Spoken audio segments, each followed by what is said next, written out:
Good evening, and welcome to the Durham Planning Commission. The members of the Durham Planning Commission are appointed by City Council and the County Board of Commissioners to make recommendations to the elected officials. We emphasize that the elected officials have the final say on any issue before us tonight. If you are attending in person and wish to speak on a particular agenda item, please register on the sign-up sheets located on the table to my left. You will be called upon to make your comments at the appropriate time. You might also call in during the meeting by dialing 1-301-715-8592. If you call in during the meeting, you will need to wait until the particular public hearing you are interested in starts. After all of the pre-registered speakers have shared their comments, I will ask if there is anyone else wishing to speak. At that point, you will need to digitally raise your hands by pressing *9 on your phone. And when recognized, state your name and address before making your comments. The applicant has a total of 10 minutes for their presentation. Each speaker after the applicant has 2 minutes to speak. Commissioners will be given 5 minutes for Q&A, and please keep your comments succinct. Commissioners, as a reminder, after the public hearing is closed, you obtain the floor by being recognized by the chair. The time to make all public statements is before motions are made. All motions are stated in the affirmative, so if a motion fails or ties, the recommendation is for denial. After the case you are here for ends, please exit the chambers quietly and pursue further discussion in the lobby as the commission continues its meeting. Finally, I ask everybody here and on the Zoom, the commission members, the staff, and the public to conduct themselves in a courteous and respectful manner. If someone fails to act in that manner, the chair will ask the offending person or persons to be muted on Zoom or asked to leave the council chambers until such time they regain personal control. If decorum fails to be restored, the chair will recess the meeting until a genuine commitment to act respectful and courteous is observed. May we have the roll call, please?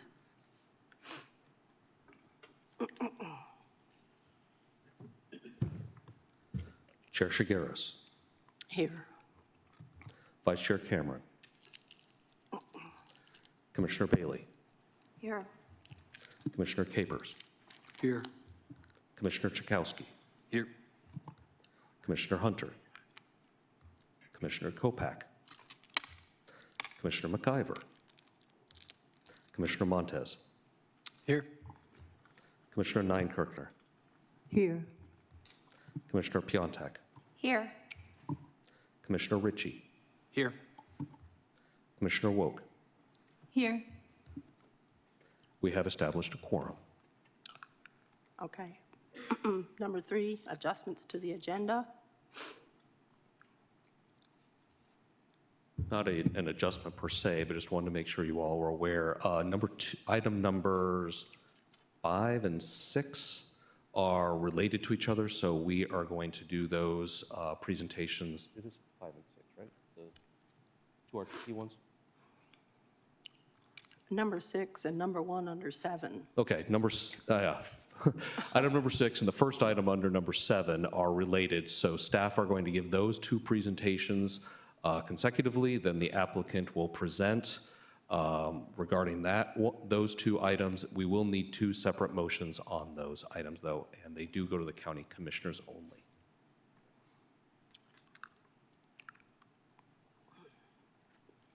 All right, item number 4 on the agenda is approval of the minutes and consistency statements from September 9th.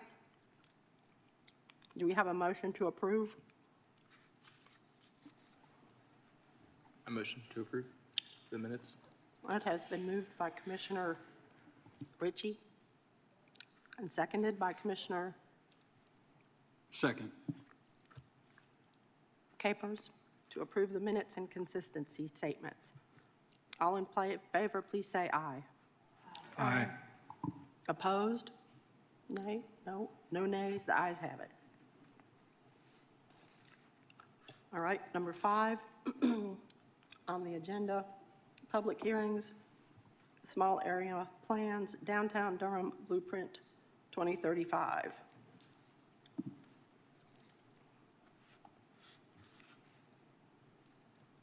Good evening, Commissioners. I am Sarah Young, Director of the Planning and Development Department, and I'm going to give a brief introduction to this item before I hand it over to Nicole Thompson, who is the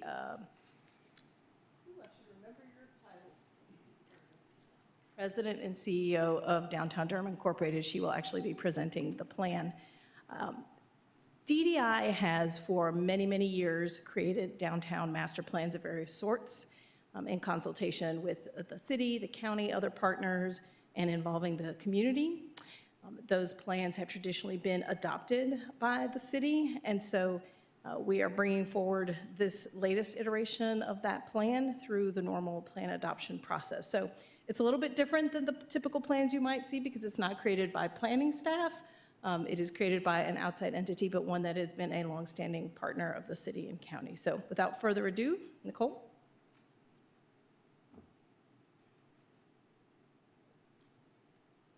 Good evening. My name again, Nicole Thompson. I'm the President and CEO of Downtown Durham Incorporated, and I will be presenting the Downtown Durham Blueprint 2035. I do want to acknowledge that this was a collaborative event. We had participation and funding from both the city and the county in order to get this plan implemented, or no, I shouldn't say implemented, started and created. But we also had a number of private entities that also provided funding, Mechanic and Farmers Bank, Perkins and Will, North Carolina Central, Duke University, LRC Properties, and Lynn Solomon. So this was something that we had both city, county, and public and private participation in. So running through the plan, I'm going to go through an agenda, talking a little bit about the public engagement that we held in order to get to what you have before you, talk a little bit about previous plans. I'm going to also talk about what downtown looks like today. We are much different than we were even 7 years ago. And then a little bit about the blueprint itself, our vision, our goals, our strategy, and then I quickly touch on the implementation of this plan. So who did we reach? This is just a quick rundown of all of the participation that we did over a 6 to 8 week, 6-month process. We started with a survey. Close to 2,400 people provided responses to a survey. I will say that that was indeed a great number. There are a lot of surveys being done in the city and county of Durham. So for us to get that response was indeed amazing. But then we also did a lot of pop-ups. Those pop-ups were across the county, not just in downtown, but across the city and the county, trying to take downtown to individuals who might be visiting but not live, work, or have other business within the downtown area. We had 300 participants at a State of Downtown Durham event where we kicked off this process and received some input.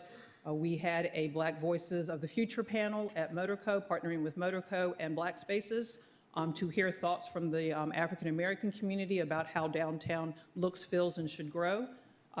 We also did many of our materials and our survey in Spanish so that we could ensure Spanish-speaking individuals could participate.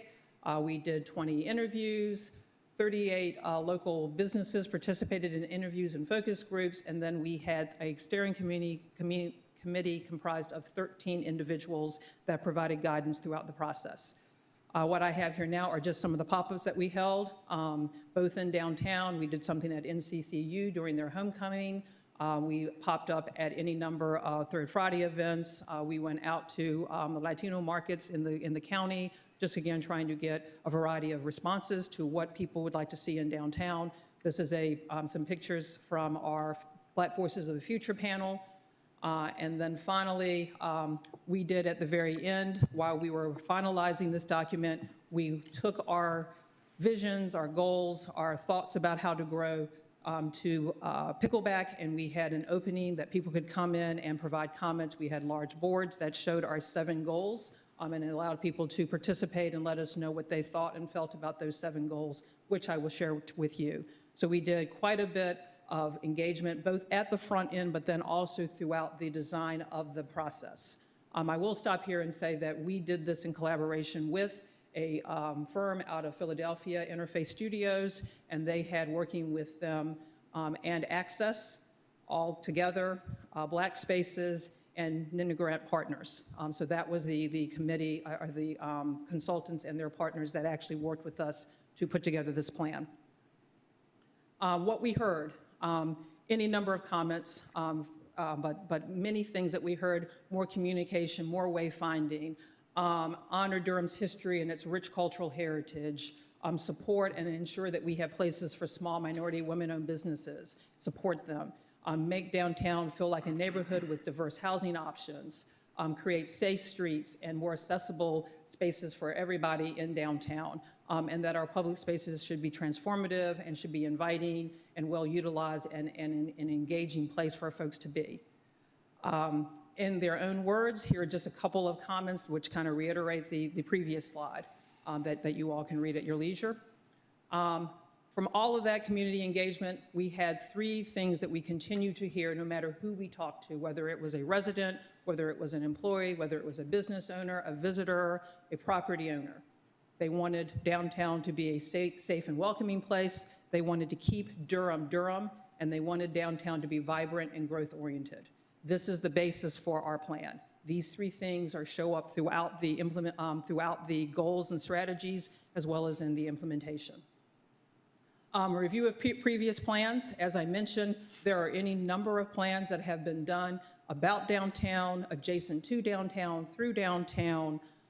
We have done three plans. We did one major plan in 2000. We have done updates to that plan. This plan is a complete overhaul, looking at downtown through this new lens, post-COVID, post-hybrid work, post a lack of return to office, post a need to really consider how do we amenitize and how do we actively engage downtown in a different manner than we were prior to. You will see a list of all of the plans that we have identified that somehow touch downtown. We count that we have between 20 and 25 plans that are doing something in and around downtown. In order to get a handle on those, we had a meeting at the Carolina Theater where we invited representatives from all of these plans to come and have a conversation about their plans, how our plan would impact, support, how their plans impact and supported this plan. We anticipate doing that on an ongoing basis as this plan is adopted. Our hope is that we are never in contradiction with other plans, but that we are working seamlessly with plans that are touching downtown. Downtown today, as I mentioned, new construction has changed the feel and the cost of living in downtown. These are things that we are trying to address with this plan. The hybrid work policies have led to a decreased weekday foot traffic. If you are downtown, you have probably recognized this. Downtown's open spaces need a makeover, and downtown needs to offer more to do for everyone. We heard continually about how it needs to be a space for all individuals, for families. Downtown is carved up by major one-way roads and offers a disjointed street experience. Parking continues to be an issue for both downtown employees and customers. Downtown's acres and food and beverage establishments drive traffic, but we need more variety. Safety concerns discourage visitors from coming downtown. There is a perception that downtown is not for everyone, but despite these challenges, what we continue to hear was downtown Durham remains unique, cool, quirky, funky, and a place to be. So with all of that information, all of that engagement, the studies that we have done, the review of all the plans, these are the 7 goals that we have landed on for the Blueprint 2035. And again, this comes from not just the work that the consultants did, but also the intense community engagement that we have done. These have been vetted by the community at that event that I mentioned that we held in January at Pickleback, where we invited people to come in and provide responses to these 7 goals. I'll go through each of them very quickly, hopefully. The first is being rooted and ready. Downtown will be a welcoming space for people of all ages and backgrounds to celebrate downtown's history and culture. How we propose to do that, we have 5, those are the goals. We have 5 objectives. Create Paris Street as a unique destination, create a hub for downtown's growing Latino community, create more high-quality destinations for families, infuse the public realm with art and culture, and streamline the permitting process for events. I will tell you that this is very high level, that the report that was submitted to you goes into detail on each one of these and shows you exactly how we are proposing to do this. There is also a very thorough implementation schedule that I will give you an example at the end, but this is very high level. The second goal, open for business. Downtown will be a place where small businesses feel supported and customers feel safe and encouraged to explore all that downtown has to offer. This is very much talking about how we support our small business community, how do we develop an integrated and centralized program for public safety intervention for downtown and other urban districts as necessary. How do we preserve affordable spaces for ground floor small businesses? Provide technical support to downtown retailers and restaurateurs, develop strategic parking and loading management for business and customer use. This is a better use of our streets so that it is used for the customer, but also for the businesses. Appoint a dedicated coordinator to guide businesses through permitting and operational challenges. We continue to hear from our businesses if they want to upgrade, how do they do that, how do they go about doing that, so trying to identify how we can support that. Expand business hours and programming to capitalize on downtown events. That is working with our small businesses, letting them know of an event and how they should maybe open later and stay open later in order to take advantage of those events. And then address gaps and need for increased variety of businesses through strategic tenant recruitment. Our third goal is welcome home. Downtown will feel like a true neighborhood where diverse housing options, essential amenities, and development thoughtfully coexist. We offer through this goal reserving publicly owned sites for future mixed income and mixed use development, coordinate with supportive housing providers and advocates to address the needs of unhoused populations, develop a micro grant program for community-led implementation. This is getting the community involved in ways to make downtown more appealing, whether it be putting out some chairs or small artwork, but letting the community decide how to do small activations. Continue to engage downtown residents to promote a sense of community. We have already started that through our It's Your Neighborhood program, building on that so that individuals that live in and adjacent to downtown find ways and know of ways that they can participate and feel a part of this neighborhood that is called Downtown Durham, and set clear expectations for how key development sites should be designated, working with our partners at the city and the county and private sector. Our fourth goal gets into the mobility of downtown. We are ranked pretty highly for walkability. However, we do know that there are constraints to that. I think we all know of two right off the top of our heads. So this is getting at how we can offer a safer, more attractive traveling experience for pedestrians, cyclists, and drivers. What is a master plan in downtown if we don't say that we're going to address the loop? So we are going to consider a redesign of the loop. I'm sure all of you all are thinking, yeah, we've heard that before, but it is our commitment to go through this process and really identify how we could turn the one-way loop into a two-way loop, and if not, then how we can make the one-way a better experience as a one-way. This picture here is a rendering of if we could two-way the loop, how we could include bike lanes, parking, slow traffic down, and make it a better pedestrian, bike, and car-friendly corridor. This is next to the railroad tracks on the southern part of the downtown loop. Strengthen multimodal connections along key streets and between anchor destinations. That is talking about how to get the core from the core of downtown to Motorco, or from the core of downtown over to American Tobacco Campus, crossing over many lanes of traffic, railroad tracks, or getting from the core of downtown to the library, crossing over the very convoluted one-way downtown loop. And then finally, strengthen connections along Foster, Corcoran, Blackwell as a major pathway. Fifth goal is common grounds. Downtown will be filled with inviting, connected, and well-utilized public spaces. We have any number of public spaces. Many of you all may automatically think about CCB Plaza, Civic Plaza, but we have a number of small alleys, small little pocket places. How can we make these attractive places that people want to experience? We can begin by improving connections between open space assets to create a stronger downtown open space network. We can upgrade CCP Plaza, redesign the Convention Center Plaza. That's what I refer to as the Civic Center Plaza.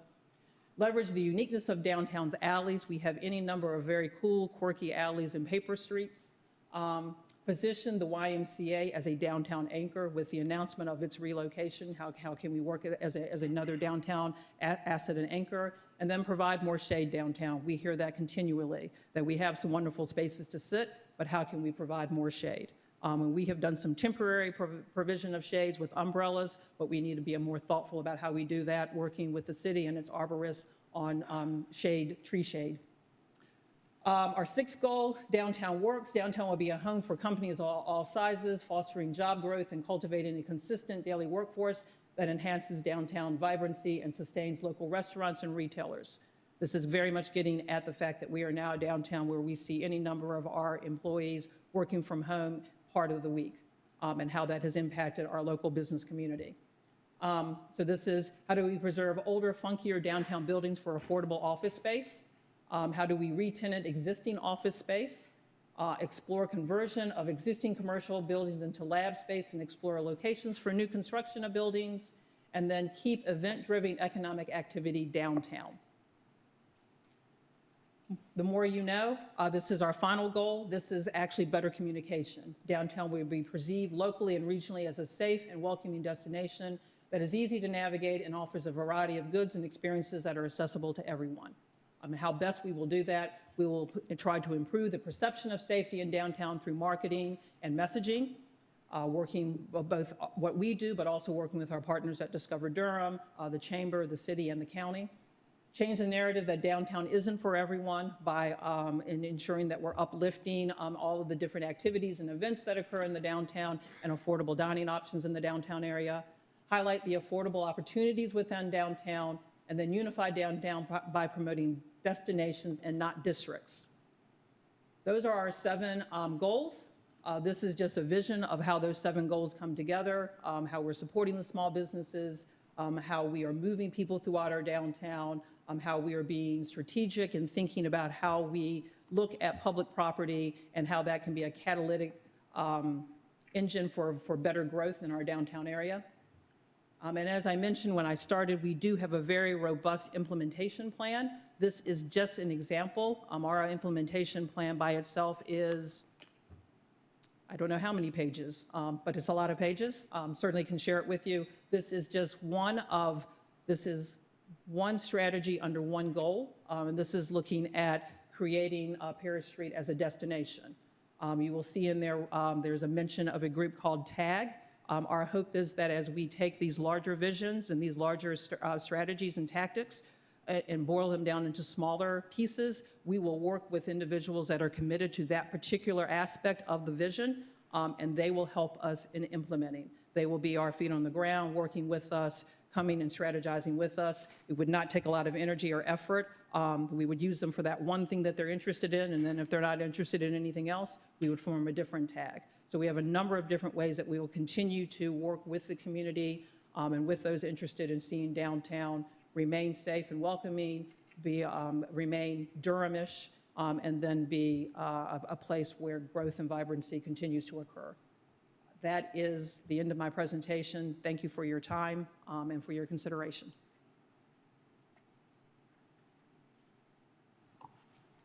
Thank you. The chair is now opening the public hearing. I'm going to consider that the staff report.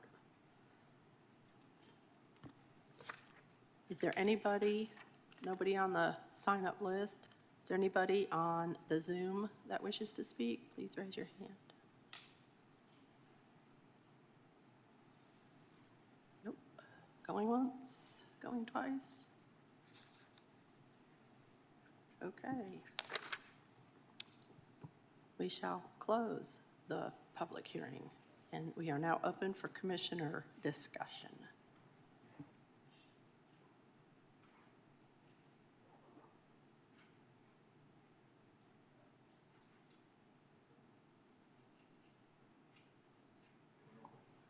Commissioner Ritchie? Can I just ask a quick question? You talked about conversion of office space to lab space. conversations have been had, or what are we looking at in terms of conversion of office space to housing? I know that that's challenging, but what's that look like?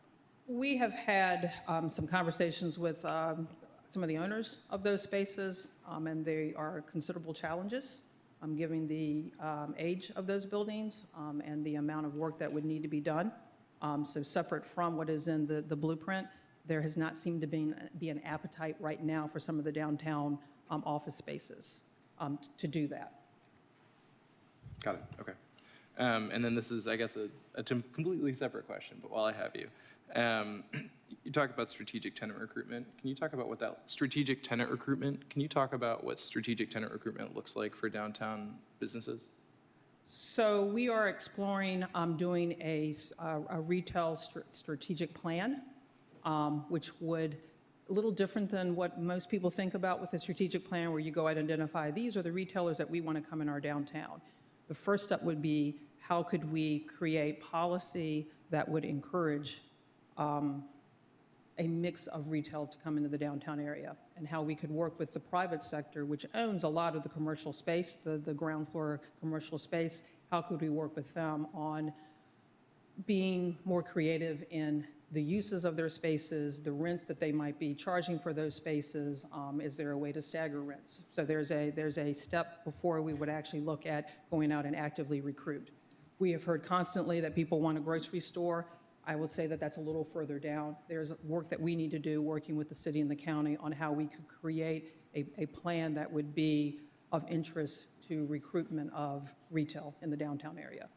This is an ongoing struggle that we've had in downtown. We were getting ready to do a retail strategy in 2020. Not really a great time to do that, but we had the funding to do that and really look at what we could do to bring in more retail. This is taking a slower approach to ensure that it is not just us in the city and the county, but we also have the private sector property owners involved in that conversation as well. And what incentives do we have for private property owners to specifically recruit local businesses, or to continue to invest in Durham businesses specifically, if any? At this time, I'm not sure.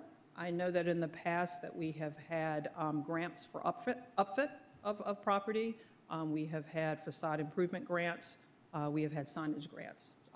So I know that in the past, at this moment, I'm not 100% sure. Thank you. Mm-hmm.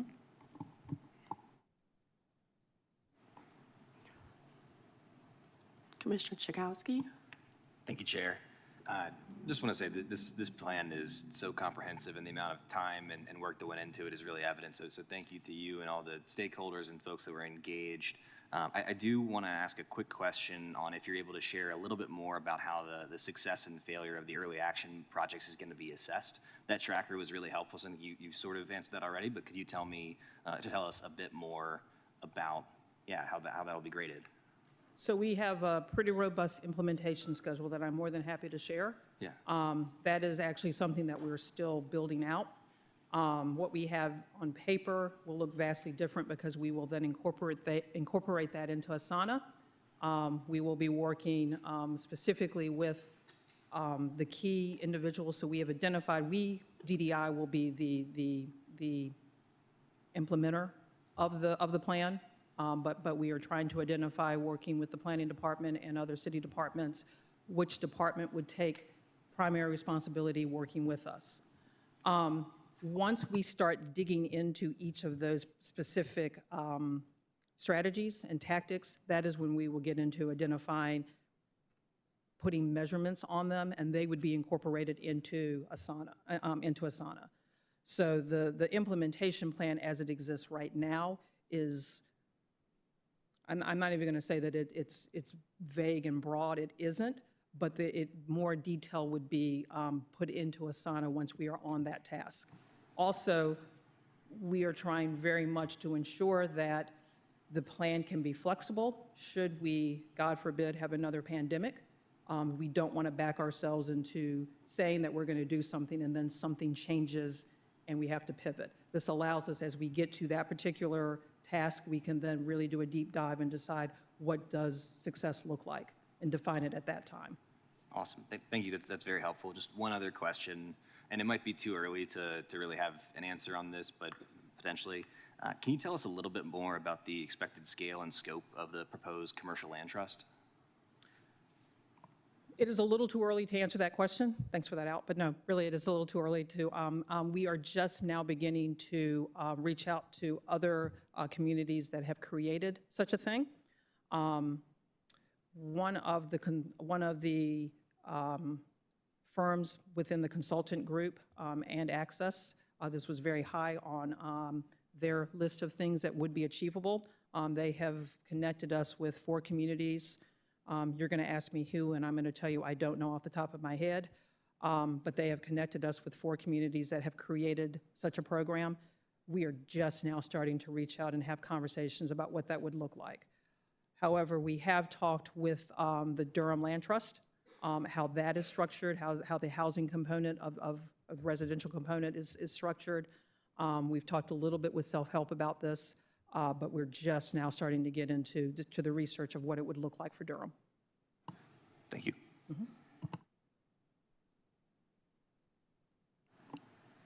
I have a question or a comment as pertains to the advertising, the last part of your module. When I go through the Raleigh-Durham Airport, I see absolutely nothing there from Durham. I see artwork on the walls from the Wolfpack, and I want to know, is that going to be part of the advertising effort? I mean, we have the RDU Airport Authority Board, which has people on it from Durham County, and Durham is in the name. So is there any, is that going to be part of the advertising? I don't know, Woolly Bull, something from Durham at the airport? It is not part of, I'm sorry, it is not part of our advertising. Our advertising is very much about what's happening in Durham. However, I will say that we are supportive of Discover Durham and Durham Next, who is looking at and putting in a Welcome to Durham sign within one of the 2 terminals. I know that they have moved quite a bit on that. I think they have some renderings of what that would look like. So they, Discover Durham, being the marketing entity for all of the city and the county, they are moving forward with something to welcome people to Durham. That is not ours. It's more appropriate for Discover Durham, and we are very supportive of that. Okay, thank you. Any other commissioners' comments? I have a comment or a question. Thank you again for presenting this opportunity for us to look at this. One thing I haven't seen in it is any incentive for nonprofits. Does that a plan, would that be included in this plan? It's small space. Is there any room to encourage nonprofits because it can add a great deal to the community? They are kind of lumped in with the business, the office, office tenant mix. But I will say that with the great work that Self-Help is doing in keeping office space at an affordable rate, also what ReCity is doing with their co-working space, we have some of that already occurring. But I would say that we didn't call out with our office tenant mix between private, nonprofit, public. I see. Thank you. Any other commissioner comments? May I have a motion to move the small area plans, Downtown Durham Blueprint 2035 forward? Chair, regarding case Downtown Durham Blueprint 2035 Small Area Plan, I recommend moving to City Council with a favorable recommendation. Do you have a second? Second.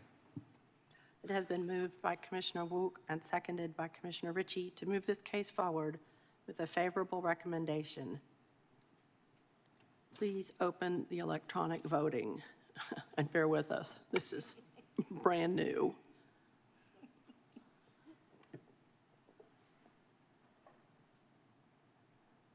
Okay, I believe we're complete, and the vote is complete.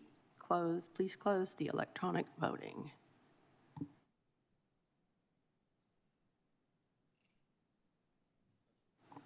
The motion passes unanimously. Yay.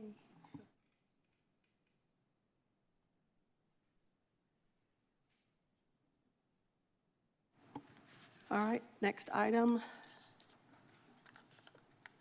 Text amendment to the UDO TC 25 quadruple 01 RTP text amendment. May we have the staff report, please? Good evening. My name is Robin Schultz, Principal Planner and Arborist within the Planning and Development Department. Do I need to do the public notice? Sorry.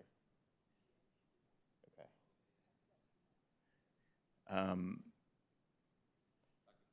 Perfect. Sorry. Before we start, staff would like to confirm that all cases being heard before you tonight have been noticed and advertised in accordance with state law and state and local law, and affidavits to that effect are available in the planning department.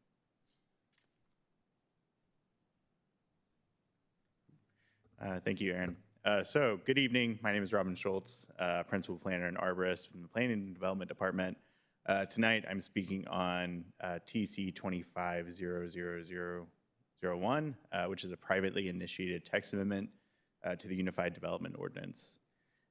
This is a request to amend multiple sections of the UDO in order to expand the existing university and college district standards in order to create a new zoning district and facilitate the inclusion of large scientific and technical research parks within the existing UC district's framework. This application will coincide with the zoning map change request that aligns with the existing Research Triangle Park RTP covenants. That case number is Z2500025, and you will hear from Aaron after me. The existing university and college districts were initially established in order to allow for the growth and development of colleges and universities while protecting the larger community. These districts are established by a zoning map change, which must then delineate the bounds of the proposed district and provide a campus master plan to the appropriate governing body. Once approved, these districts employ a tiered approach to land use regulation by establishing both an internal campus and a transitional use area designation. The internal campus allows for flexibility, while the TUA, or transitional use area, provides a buffer between the surrounding areas and the internal campus. Staff from the Research Triangle Park Foundation will provide further information on the associated campus master plan, and planning and development staff are available for any questions on the text amendment. Thank you. Thank you. The chair is now opening, or should we do the staff presentation on Z25? Yeah, I think unless there are any 00025. questions from commissioners on the text amendment itself, we can go ahead and move to the presentation on Z2500025, which is a related zoning case. Is there a staff report? Yes, yes. Okay. Is it up? Yes. There it is. So this case is Z2500025 RTP rezoning. There you go. The area for this rezoning case is the entirety of RTP except for one parcel, which is the Durham County Wildlife Club. It is not to be included in this request. So the total site acreage is a little over 5,000 acres, including right-of-way of both local and state and federal highways. There are several zoning districts currently in RTP. It would all be rezoned to the new University College 3, as Robin just discussed. There are 3 place types currently on the site. We have found that the new zoning district would be consistent with all 3 of those place types. Here is a general map. Again, it's at a very large scale because we're talking about a very large area, several square miles. But it basically goes from around near the Ellis Road exit on the Durham Freeway down to the Wake County line. And as you can see, there are several zoning districts associated here. The green, the vast majority of it is Science and Research Park. The area around the hub, kind of the central part of RTP, is Science and Research Park Core currently, and then there are just little remnants of a few other zoning districts around the area. You You can also see that the vast majority of the surrounding zoning around RTP is industrial light. Again, an aerial map showing the area of the site. As I mentioned, the place type map is primarily employment campus. We do have a transit opportunity area around the hub. Again, that's that Science and Research Park core. It was given a place type of transit opportunity area. There are some environmental features that are shown as recreation and open space. Those would be addressed in any future rezoning, or I'm sorry, any future site plan or any future development would need to meet the standards and requirements for environmental protection that are in the UDO. So we do not recommend any changes to the place type based on this new zoning map. There have been 2 neighborhood meetings held in accordance with the neighborhood meeting guidelines, one on September 11th and the other on September 30th. There is 1 comment currently in the Durham Rezoning Explorer, which is against the proposal. The proposal is consistent with the place type map designations that I mentioned earlier and is consistent with 10 of 12 applicable comprehensive plan policies. The request is for a general rezoning, so there is no development plan and no commitments above and beyond UDO requirements can be made. With that, staff and the applicant are here to answer any questions, and the applicant. Yes, the chair is now opening the public hearing.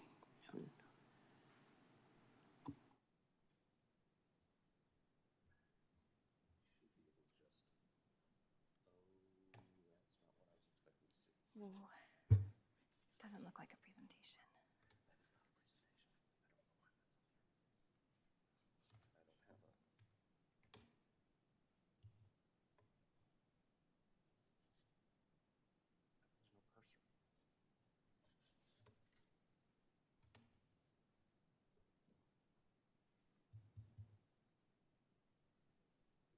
That.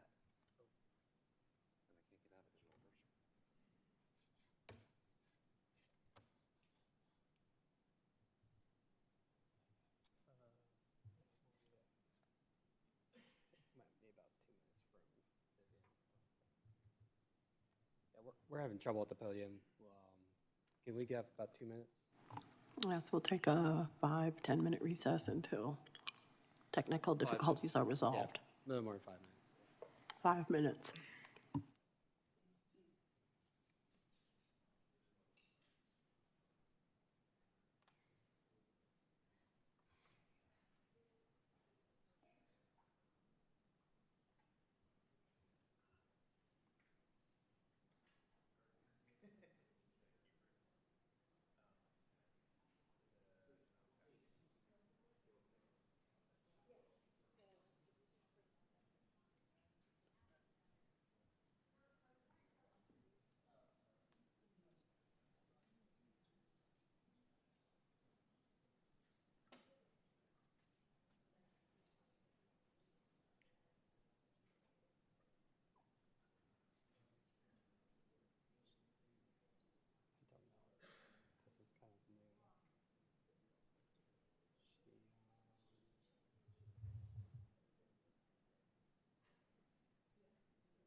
We already got it up. Pull it up to one in your, oh, you got it. I already got it up. So did we do anything wrong? No, that was my fault.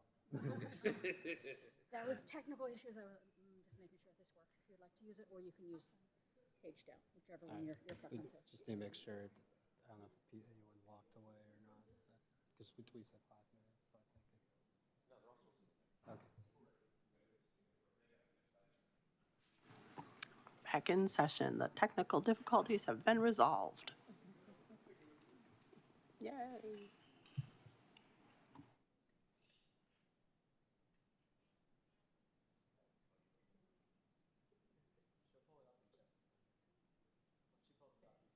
Okay, sounds good. Good evening. My name is Ann Califf. I'm a planner with the Research Triangle Foundation. For those of you not familiar with our organization, we are a 501c4 that was established in 1959 alongside the Research Triangle Park to steward the park and support it in its mission of facilitating collaboration among Triangle universities, promoting cooperation between universities and industry, and creating an economic impact for all residents of North Carolina. The park is roughly 7,000 acres split between Durham and Wake counties. We're home to more than 385 companies that employ over 55,000 individuals. Our park companies cover a range of industries. Some of the top ones are on the slide. We're home to some of the largest employers in the region, Fidelity being a financial technologies institution, and then also large biotech companies like United Therapeutics, Biogen, and Eli Lilly. For most of the park's history, the park has been exclusively large corporate campuses or suburban office estates, as they were called when founded. For the past 15 years, we've been working on developing Hub RTP with Durham County and other partners. Hub RTP, which is really the right portion of the map on the screen, is the first mixed-use development in the park. At full build-out, it will include significant office and life science space, in addition to retail, a hotel, and around 16 acres of green space that we developed with support from Durham County. And notably, Hub RTP will also include includes the first residential units in the park. Hub RTP is in many ways the first step towards RTP 3.0, which is what I'm here to share with you all today. RTP 3.0 is a long-range planning process that we've been conducting for the past 4 years with our park companies and in close coordination with Durham and Wake counties. At its core, our vision for RTP 3.0 is really to support North Carolina's economic growth and serve as a catalyst for the Triangle region. We seek to retain regional talent from our local universities and maintain our status as a groundbreaking destination for research and development.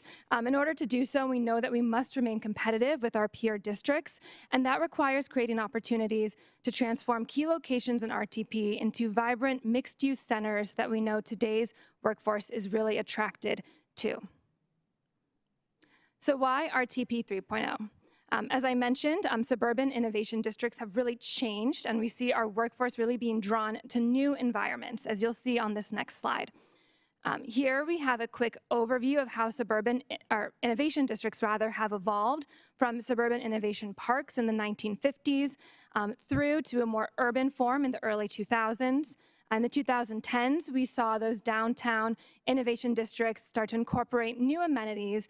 And then more recently, we're seeing a turn to these inclusive live, work, play, more innovation neighborhood model that has a more holistic approach to community engagement. RTP is really still that suburban innovation park, while our peers and competitors have really moved towards a more inclusive live, work, play environment that, again, we're seeing today's workforce being more drawn to. You can see this in the next slide, which looks at land use in some of our peer markets. Here in light blue, we have residential uses. In dark blue, we have office. And in red, we have retail and hotel uses. If we were to do this same exercise with RTP, the bar would be almost entirely dark blue. Meanwhile, you'll see in these other innovation districts, there's a much more balanced approach to land use, and there's always a significant residential component. Another core reason for RTP 3.0 is regional growth. I think this has no surprise to anyone in this room, but the Research Triangle is one of the fastest growing regions in the country, and we expect that growth to continue. With that growth, we do expect pressure on our housing markets. And RTP is really, by design, centrally located, and by design, the land has been developed at a very low density. And so we see RTP 3.0 as an opportunity for the park to support regional growth in a way that is equitable and sustainable. So what is RTP 3.0? If you drive through the park today, you will see this existing place type on the left. So current development in the park is by definition a very low density. We have a very low building coverage limit. We also have a lot of surface parking, very large buffers or setbacks from the streets. Our goal with RTP 3.0 is to introduce 3 new place types that would create a flexible framework for our park companies and owners to opt into as they see fit according to their own business needs and desires. The first is the enhanced corporate campus. This would also really be anchored by research and development like our existing corporate campuses. Oh, wow. Oh, great. Okay. Well, let me step back then. So the enhanced corporate campus would allow for the incorporation of retail uses as well as additional infill development. Second, we have residential neighborhood development. This would be a medium-density residential place type. So this would be like duplexes or small apartment buildings. We would incorporate town centers, which would have supportive retail, like grocery stores or restaurants. At its core, the residential neighborhood development place type really seeks to be that 15-minute neighborhood the Durham Comprehensive Plan talks so much about. Finally, we have the mixed-use density node. This would be a higher density development that would incorporate a mixture of uses, including housing, retail, and office. This is what Hub RTP is. So Hub RTP is in many ways the first mixed-use density node in the park. The mixed-use density node is also the place type where we're seeing a lot of innovation happen nationally in the 21st century. I've already covered the first 3 goals, so I'll just focus here on the 4th one and just emphasize that we're here today and are really excited about the way that RTP 3.0 can support the Durham Comprehensive Plan and Durham's Equitable Growth Framework by better utilizing RTP's centrally located land to support regional priorities and align RTP with the Comprehensive Plan's vision for the park as an employment center. RTP 3.0 implementation has been a multi-stage process. In January, when we went to our Owners and Tenants Association, and they voted to approve our revised land covenant. So this is the internal regulations to the park, and they voted with a 96% majority. In June, we went to the Wake County Board of Commissioners, and they unanimously approved a zoning text amendment to the zoning district that affects the RTP portion in Wake County. And then we are here today with the proposal for the rezoning and zoning text amendment to implement RTP 3.0 in the Durham County portion of the park. As Aaron mentioned, we are seeking to rezone the entirety of RTP in Durham County with the exception of the Wildlife Club at the southern portion of the park. Most of the park is currently SRP or SRPC, and then all parcels within RTP would switch to that new UC3 district. We are not introducing any development plans at this time. This is just a straight rezoning. At the same time, we are proposing the creation of the UC3 district. This would run parallel to existing university and college campuses, but allow for large scientific and research park campuses as well.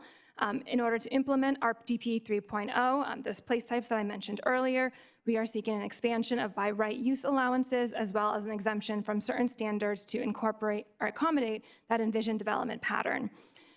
The new UC3 district was at a maximum height of 300 feet within the UC3 internal campus and established that transitional use area at the perimeter of the park. And finally, I just want to close by showing one example of how this might all come together.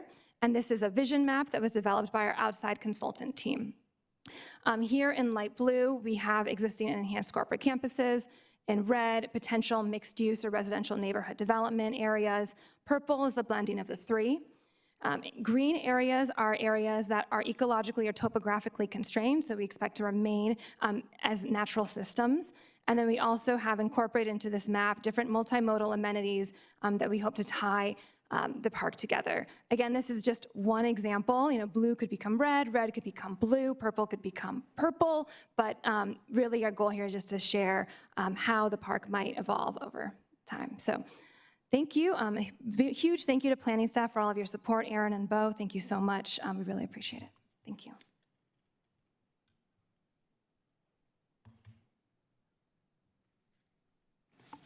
Thank you. Are there any community members in person that wish to comment on this? Nope. Anybody on the Zoom? Please raise your hand.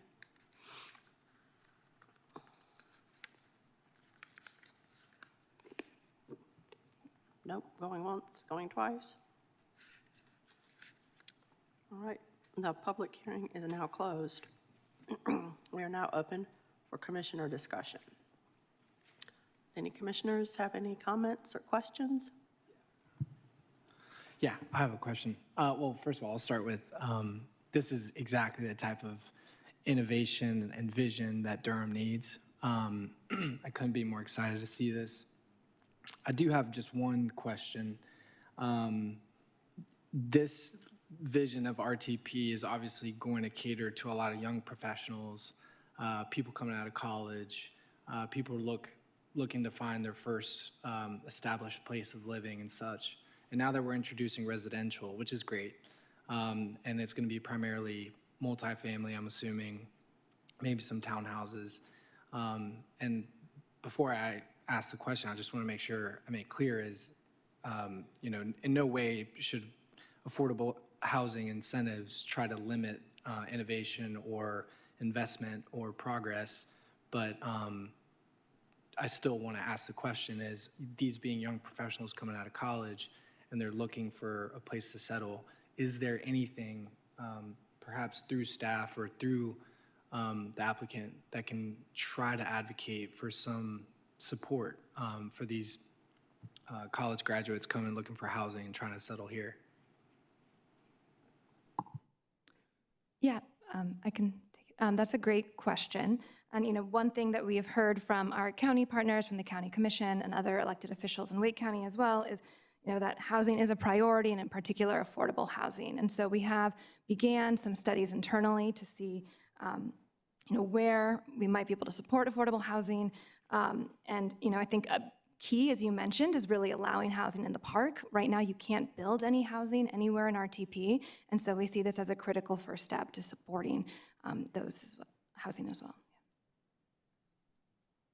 From a staff perspective, any of the affordable housing bonus programs that we have within throughout the UDO would be available in the UC3 district. So all of those incentives would be available in RTP.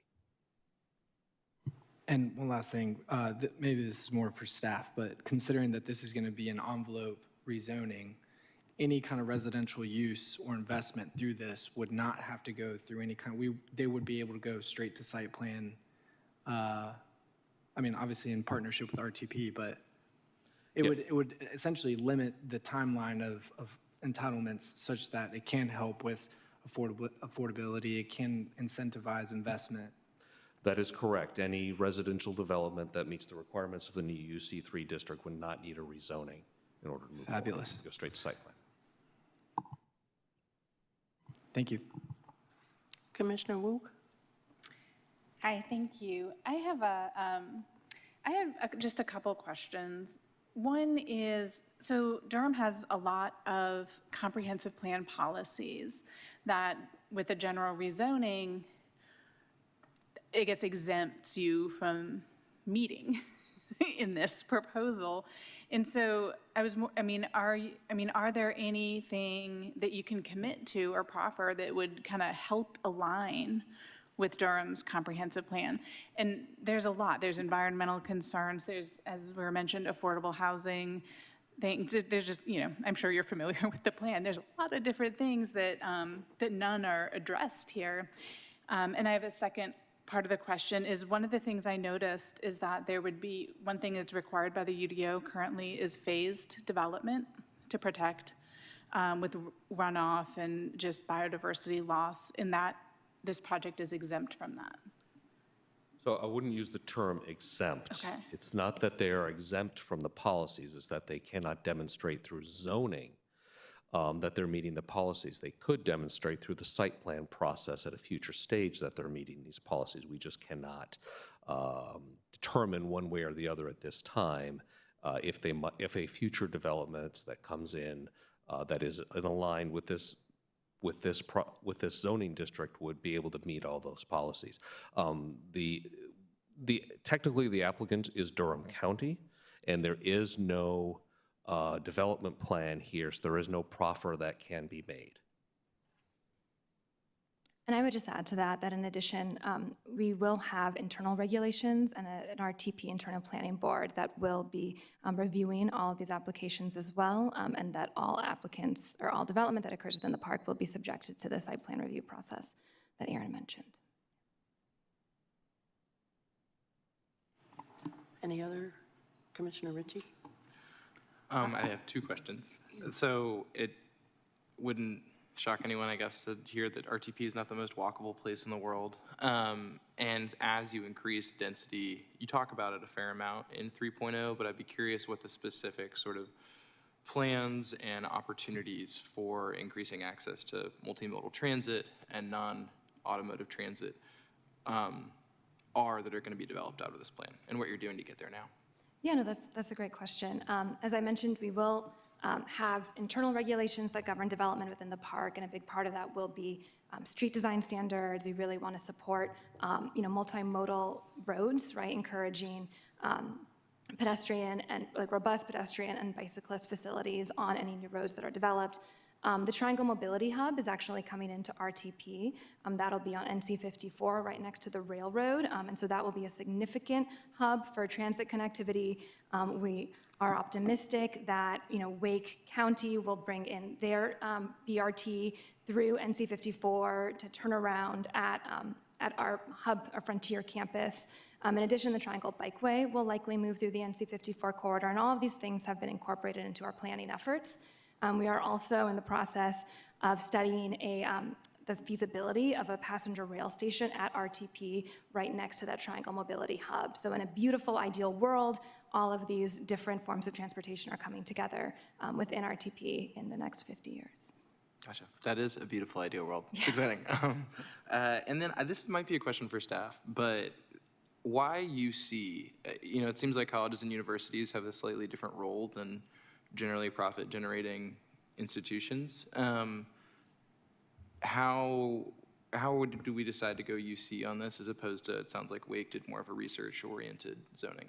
Yeah, so essentially we have been in talks with the folks at RTP for quite a while, and so sort of found that while the new UDO is sort of cooking, instead of establishing a new zoning district and going through all of that work, if we have an existing framework that works in the same way or provides essentially the same benefit of, okay, you have more strict standards privately held, right, which they do through their covenants and through this master plan, but are still providing the benefit of a buffer, like a transitional use area, right, then we can essentially think about campuses in a different way.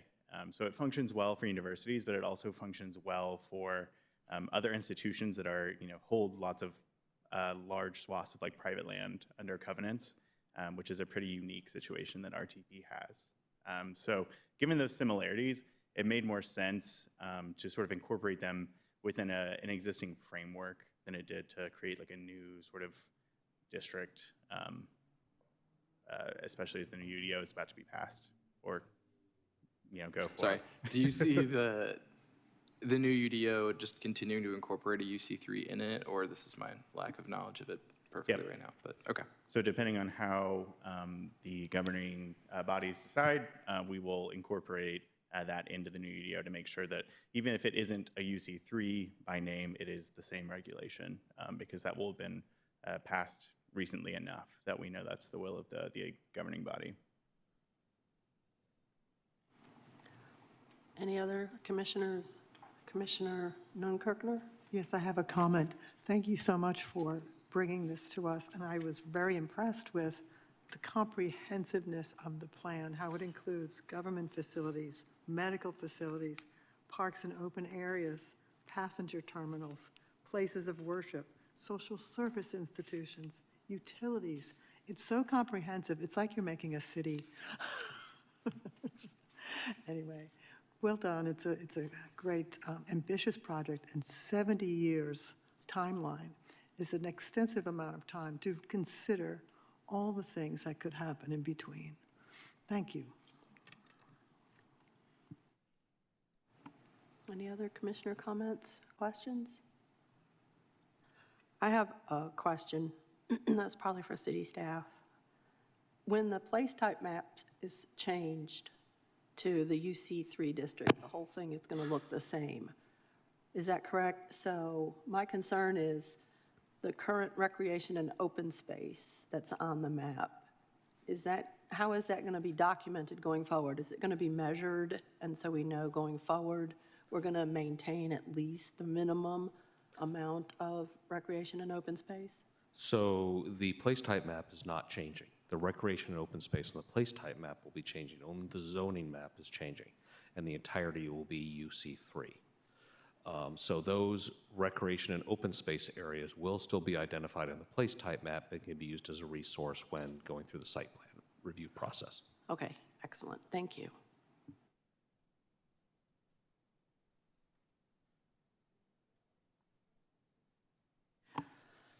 Okay, so we're going to have two motions. The first motion is to move case TC 25 quadruple 01 RTP text amendment forward to the Board of County Commissioners.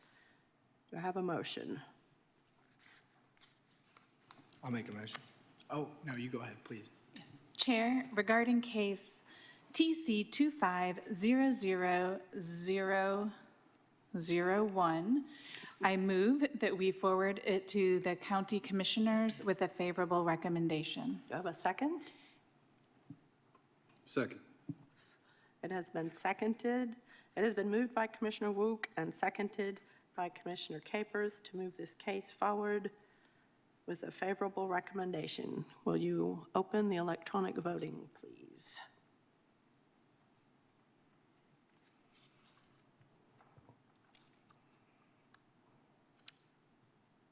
The vote is complete. Close the electronic voting, please. And we have a unanimous, that passes unanimously. The second item is zoning map change Z2500025 RTP zoning. Do I have a motion to move this case forward to the Board of County Commissioners? Chair, regarding case Z2500025, I move that we forward to county commissioners with a favorable recommendation. Do you have a second? Second. It has been moved by Commissioner Wook and seconded by Commissioner Capers to move case Z2500025 RTP zoning forward to county commissioners. Can we open the electronic voting, please?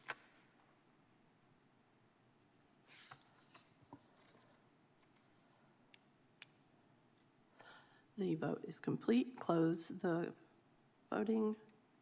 And we have a unanimous motion. Thank you.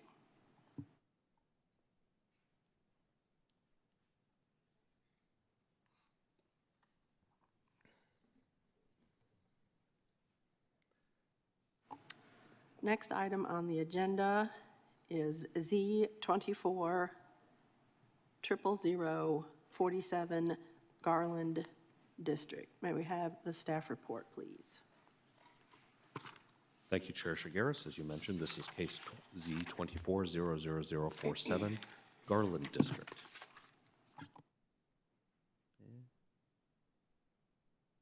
There it is.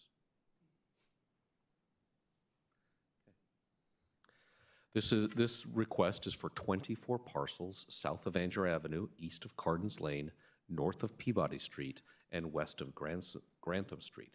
All parcels are within the city jurisdiction, and all parcels are currently zoned industrial light.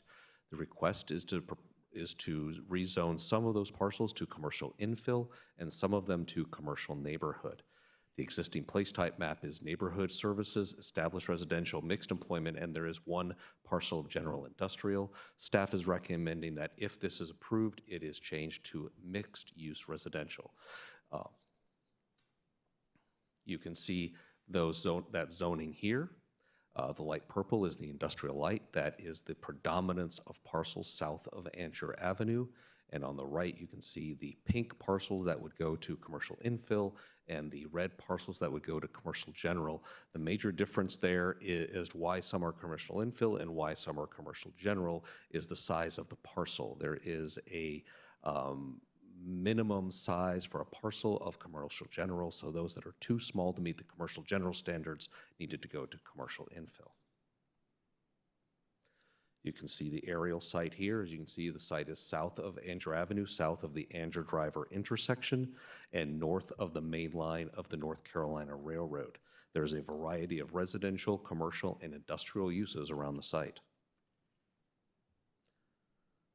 As I mentioned, there are 4 different future place type map designations for the 24 parcels that are requested to have its zoning changed. Because of the mix of uses already in the area, staff is recommending a change to mixed-use neighborhood on the place type if the zoning is approved. There were 3 neighborhood meetings held in accordance with the neighborhood meeting guidelines, January 16th, May 19th, and September 4th, 2025. No comments to date have been submitted to the Durham Rezoning Explorer. The zoning map change request is for a general rezoning. There is no development plan associated with this request, and therefore no commitments beyond UDO requirements can be made. The proposal is inconsistent with some of the current place type designations. Therefore, as mentioned before, if the zoning map change is approved, staff recommends a change of all parcels to mixed-use neighborhood, and the proposal is consistent with 11 of 12 comprehensive plan policies. Staff and the applicant are available for any questions. Thank you. The chair is now opening the public hearing. The applicant, please come forward.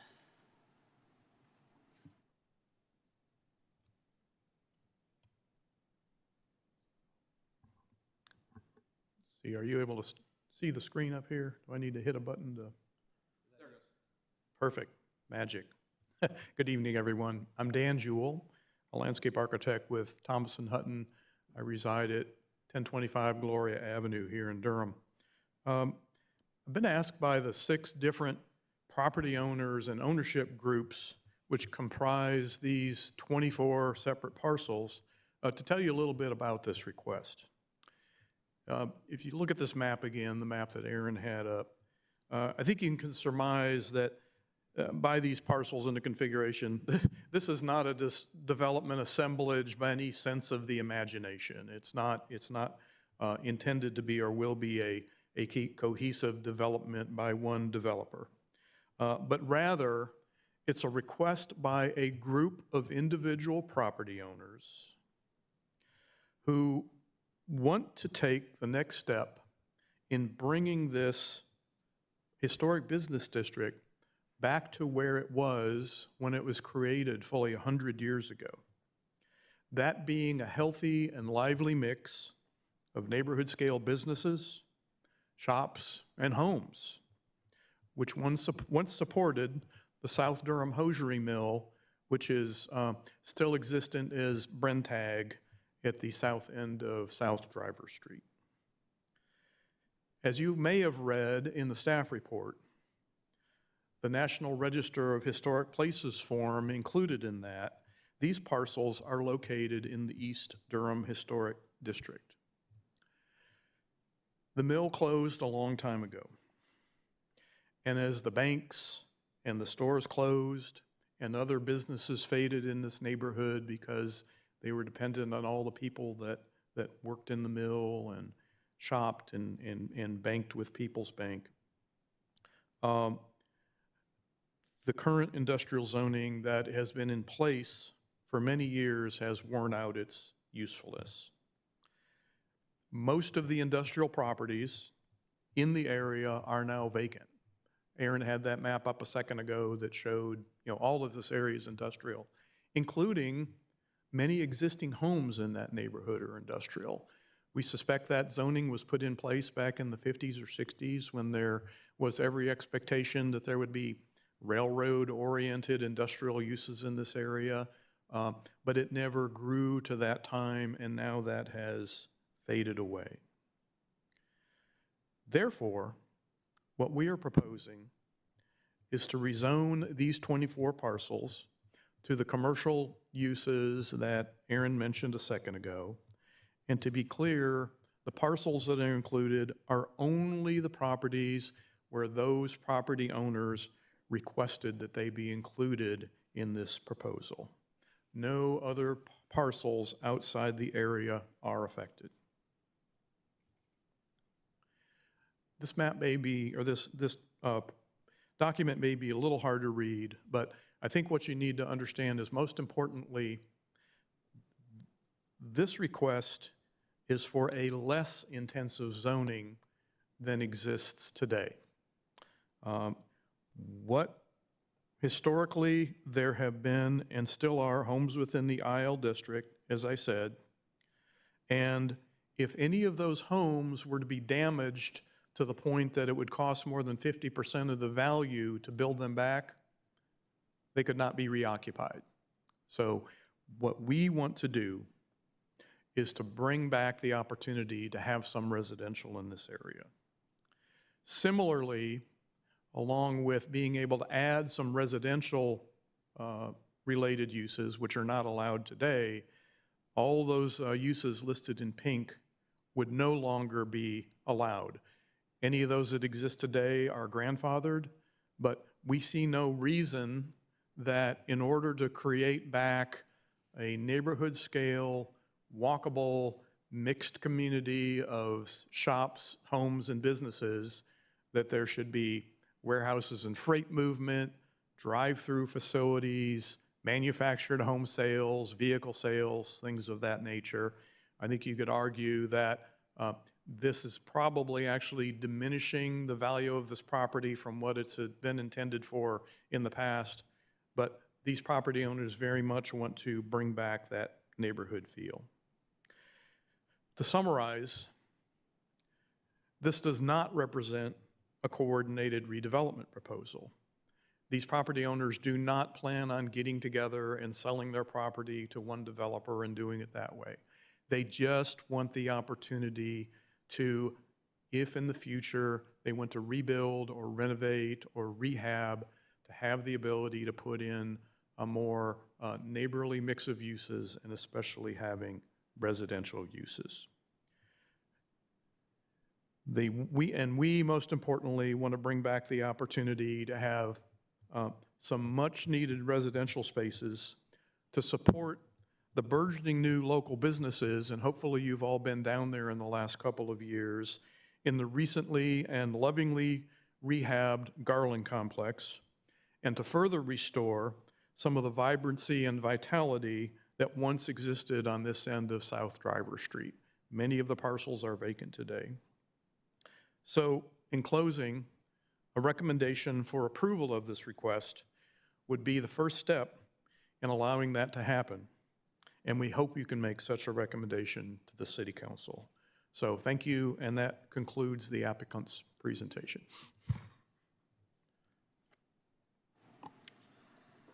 Thank you. Do we have any community members in person? Ian Kipp. Please state your name and address. I'm Ian Kipp from 100 West Markham Avenue. I own 2 properties that are vacant lots in this area, so I was excited to see some real development, some real investment going in.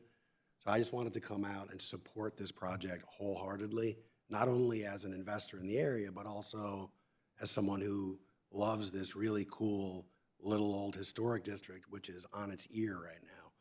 South of Anger is blighted, and that's the core of this area. So I imagine you will all be feeling pretty good about this, but I think it's awesome. So thank you very much.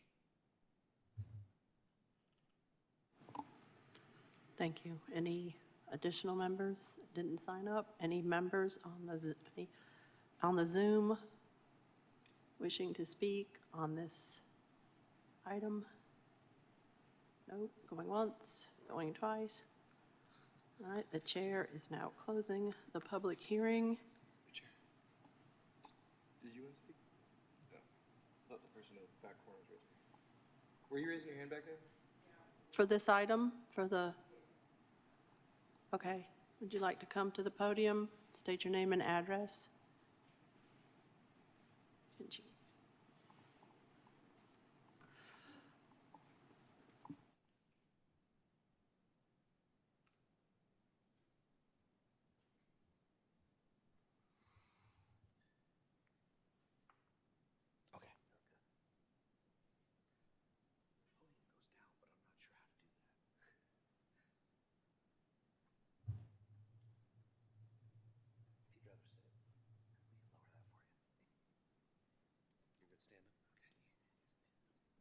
Good evening.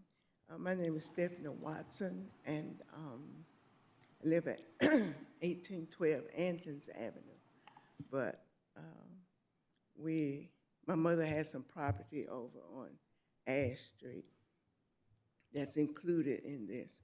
But I'm trying to get an understanding, excuse me, of what difference would it make than what it is already now? Because it's businesses and resident areas all in that area. So what would be this new proposal going to do?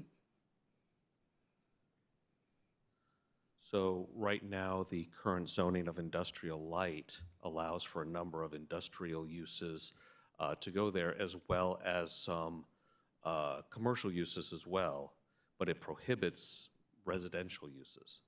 The rezoning to the commercial infill and commercial general would prohibit the industrial uses, still allow a number of commercial uses, and also allow some residential uses. So it's kind of trading industrial uses for residential uses in a very broad sense.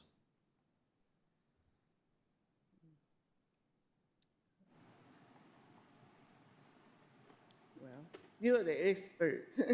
I'm just a citizen, so, I'm just trying to understand, what's going to be different than what it is now.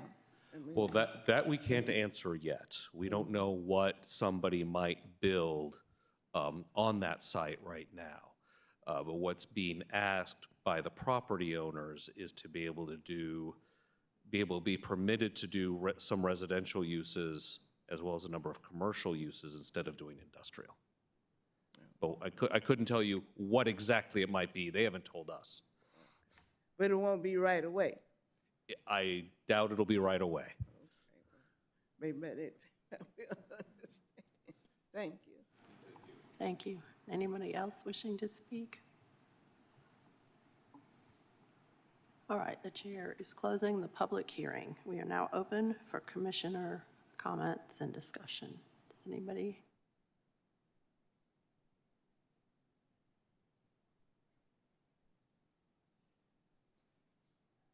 Commissioner Ritchie. Got a lot to say tonight. I have a question for the applicant. I think a real worry with anything like this, especially in a formerly redlined area, is development that leads to profound displacement that's already been experienced and being experienced in East Durham. I know that you can't make proffers because there's not a site plan. And so I guess I'm wondering, as you're thinking through what this property is going to be for, what does it mean to effectively engage community and bring community voice in such that there's actual real ownership over the building process here? I mean, we just saw a great example of that not happening in Heritage Square. And I think we don't want a repeat of that. Obviously, this is very different. It's individual parcels, but would love to hear what your owners are thinking. Well, I can tell you what the primary ownership group that has rehabbed the Garland woodworking facility, of which I'll be transparent, I am part of that group.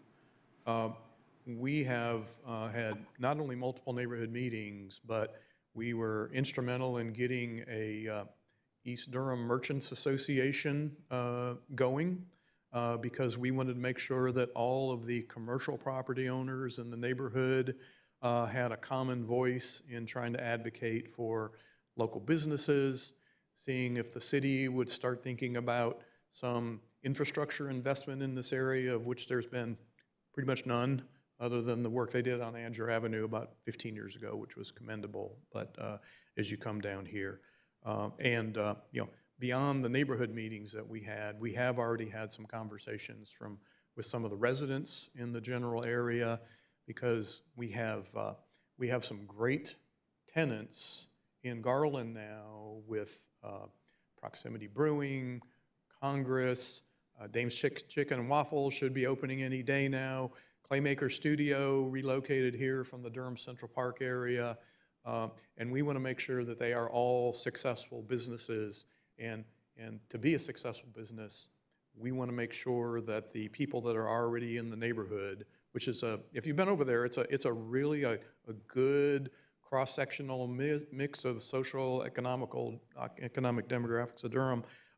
We want those folks to remain, and we want to add more folks too, which is why we want to put the housing in there. So I guess all I can go back on is our track record so far, but we've been having lots of community events as well. Just any Friday or Saturday evening, head on over there to the courtyard, and you'll see all the people to get together.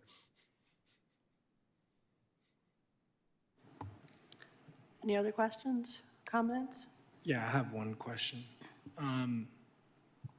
Reading the neighborhood meeting, it said some preliminary work at the old fuel center indicates potential contamination requiring oversight and mitigation. Can you point out where this old fuel center is, or maybe describe it?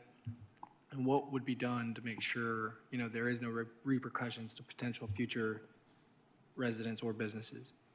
Good question. Is there a way to bring the screen back up again?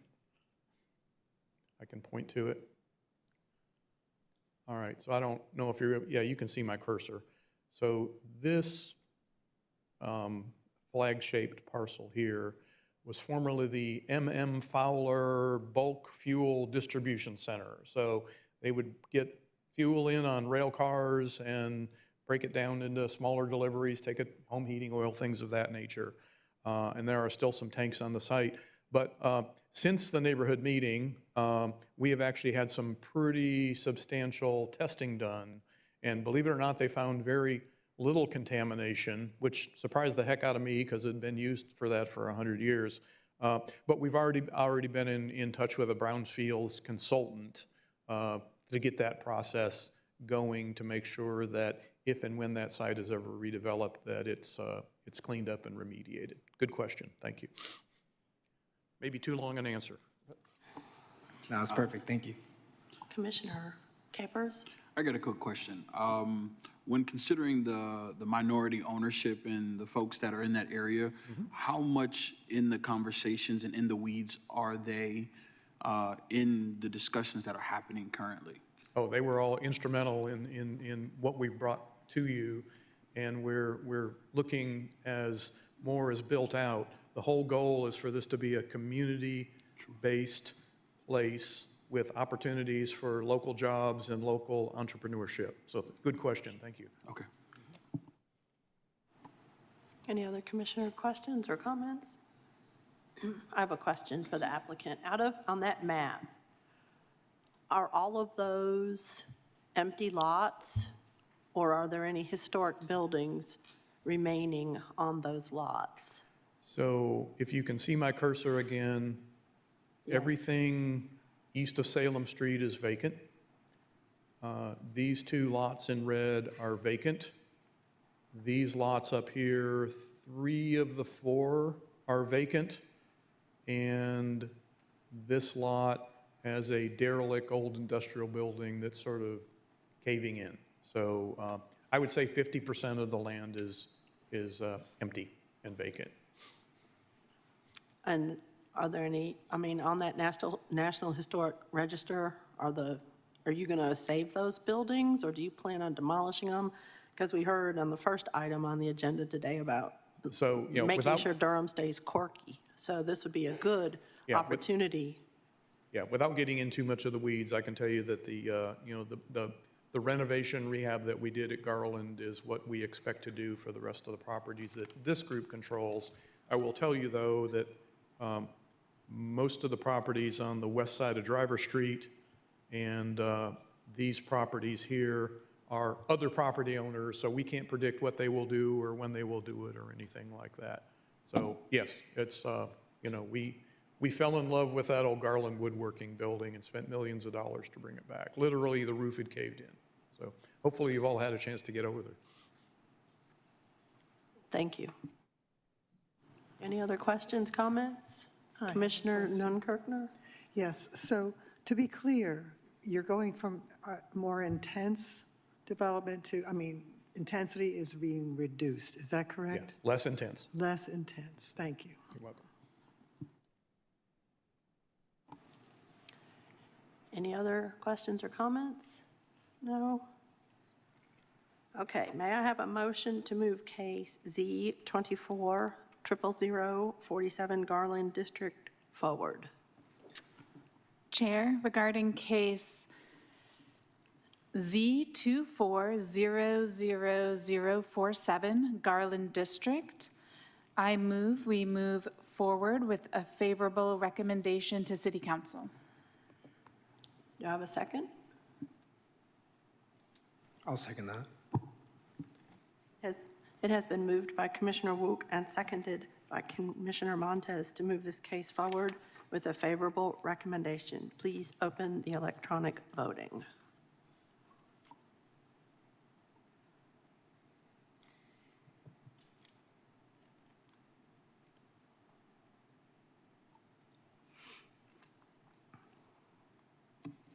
The vote is complete. Close the electronic voting, and thank you.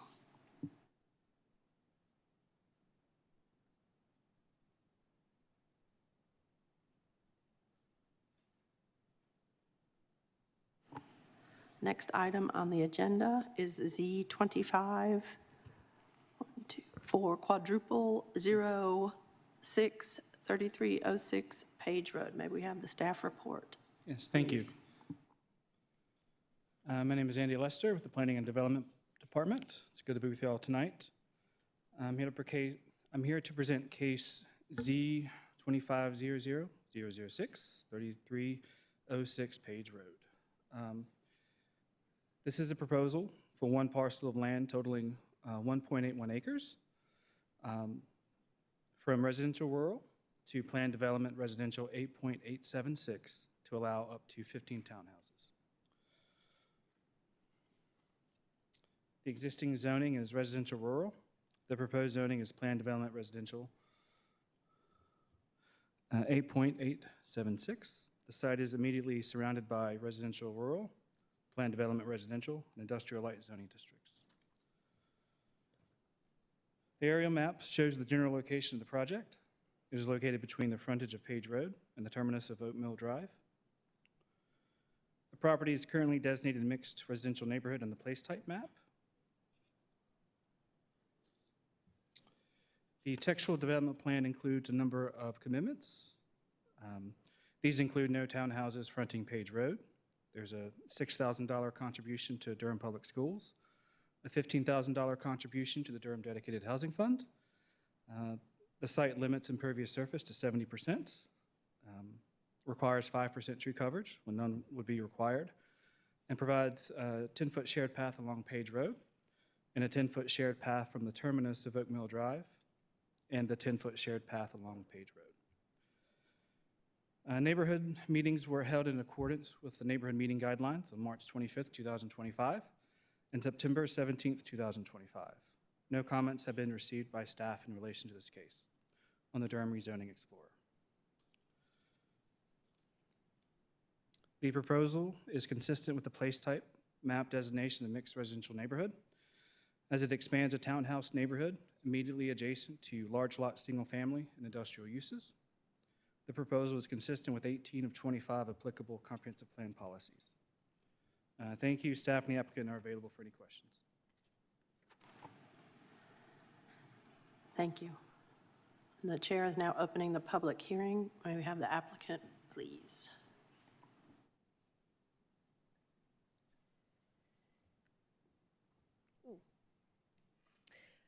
Good evening, Ms. Chair and members of the Commission. Pam Porter with TMTLA Associates, and I'm here tonight with Jeff Palmer with Shenandoah Homes. And thank you, Andy, for the overview of our project. Just to quickly recap, we're asking for annexation rezoning of the parcel located at 3306 Page Road from RR to PDR 8.876. This rezoning, if approved, will facilitate the addition of up to 15 townhomes to the adjacent Page Oaks neighborhood. And this development will not have direct access onto Page Road. Oak Mill Drive, which is the street located in Page Oaks neighborhood, will be extended to accommodate the additional townhome units. In order to, the screen keeps changing. Sorry, that threw me off. In order to be able to add the 15 townhome units, we are also required to modify the zoning for the Page Oaks neighborhood, which is the next case on the agenda. which will allow for the extension of that road to accommodate these 15 additional townhomes. The zoning modification, a couple notable commitments for the development. As Andy mentioned, we're committing to a minimum of 5% tree coverage, and there is none required, so we're committing to above the requirement, which is 0. We have a 70% maximum impervious commitment, and there is no impervious restriction as this is not a watershed overlay. We're going to use native species for any new landscape plantings, a $6,000 monetary contribution to Durham Public Schools, a $15,000 monetary contribution to the Durham Dedicated Housing Fund. And we're consistent with the UDO comprehensive plan and place type map. And Jeff and I are both available for questions, and we thank you for your consideration tonight. Thank you. So Pam Porter, Jeff Palmer, he's with you. Anybody on the Zoom wishing to make any comments? Nope. Chair is closing the public hearing. We're now open for commissioner comments and questions. Commissioner Wook. Hi, thank you. I have a question about the 5% tree cover. Is that going to be tree preservation? I see that there's not that much tree cover on the land, but there is some up there in the corner. Right, so tree coverage is preservation or replanting. That has not been determined yet. Okay. I have another question. One thing that I feel like we don't see enough of is green building techniques. And that's something that, you know, in our comprehensive plan, we would love to be seeing a lot more of that. So that's solar panels, car chargers, things like that. Sure. So is that something that y'all would consider? We've not discussed that because this is going to be just additional units to that Page Oaks neighborhood. So they're going to be very similar to what's already out there. In terms of like electric vehicle charging, we've not discussed that level of detail for this. We can discuss it internally and have an answer at council, but we've not discussed that to date. Any other commissioners? Questions, comments? Yeah, I have Commissioner one question. Montez? Just looking at the aerial, there's a very nice, beautiful house to the north of that with the pool and everything. I can't quite tell if the parcel at hand, the subject parcel, includes those existing trees there that are kind of buffering that.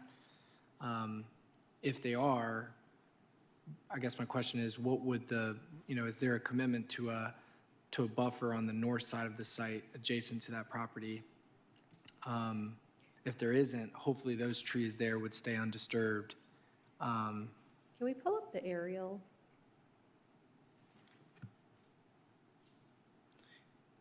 From the aerial, it seems like those trees are not part of the parcel. They come really, really close to it. So it seems like we'd be good. But in addition to that, I'm just wondering, just to make sure, not to make sure, but to encourage those trees to stay preserved on that north side of the parcel there. Right, so this is a textual development plan, not a graphic development plan. So we do not have a graphic that shows any buffers. Will be required to meet the minimum UDO requirements for buffering. We've not explored doing any additional buffering. We can have that discussion at site plan, but if there's buffers required, then they will be part of the site plan. Sure, yeah, I wasn't really asking for any additional buffers. I understand you have a tight constraint there. I would never want to ask that. It's just the trees there just to the north of that parcel, they're kind of in between the house with Yeah, the those are pool. not on the property. Those will not be touched. Great, fabulous, thank you. You're welcome.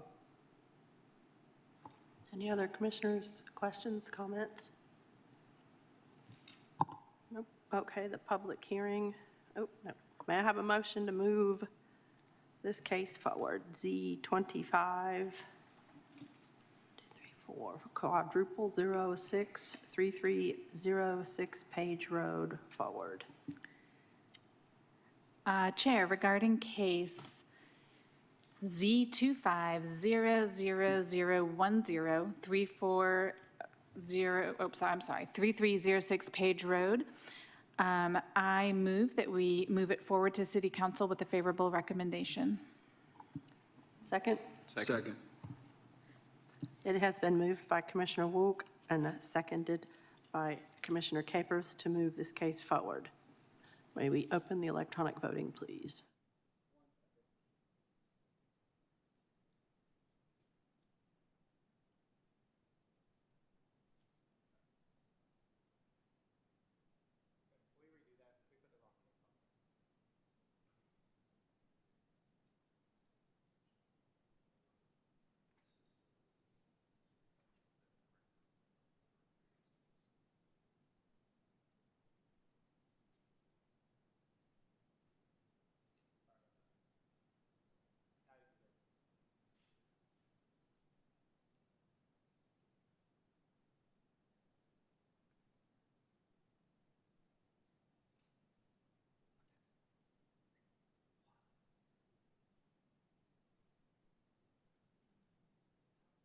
Close the electronic voting. Thank you.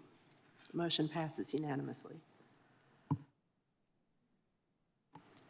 Next item, Z2500025 Page Road Amendment. May we have the staff report, please? Yes, thank you. For this item, the applicant proposes to amend an existing graphic development plan, specifically Z17-00031, that would affect 3 parcels of land located at 0, 1000, and 1002 Oak Mill Drive. The current zoning designation is Planned Development Residential, 5.788, and it is not requested to change through this application. The applicant proposes to amend the existing development plan to allow for an additional external access point on the eastern portion of the site adjacent to 3306 Page Road. No other changes are proposed.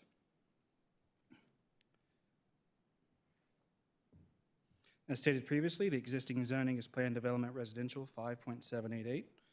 The affected parcels are surrounded by residential rural and PDR zoning. The aerial map shows the general location of the project. The affected parcels of the amendment are located on the eastern terminus of Oak Mill Drive. The property is currently designated apartment and townhouse neighborhood on the place type map. No change would occur with the amendment.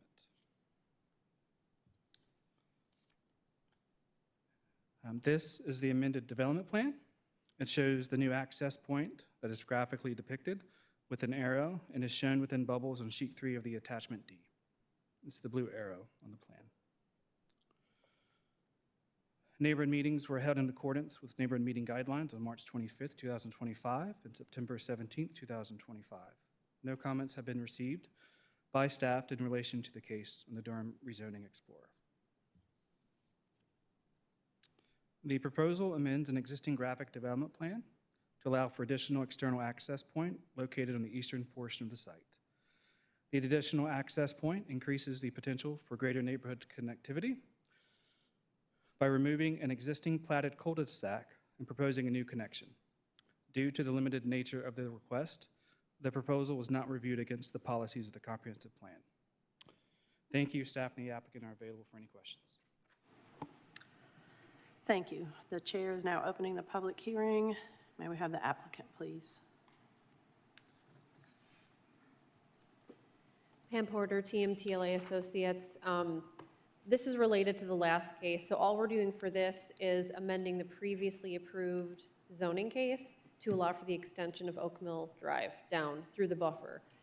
This previous zoning case shows a buffer. It's a committed element. You can't do anything to it unless you come through with a zoning amendment, which is what we're doing. No other changes to the zoning. We're literally just putting a break in that buffer to extend that road down to develop those 15 townhomes that we all just approved a minute ago. Happy to answer any questions. I think this is pretty straightforward. So, hey, thank you for your support tonight. Any other community members wishing to speak in person or on the Zoom? Nope.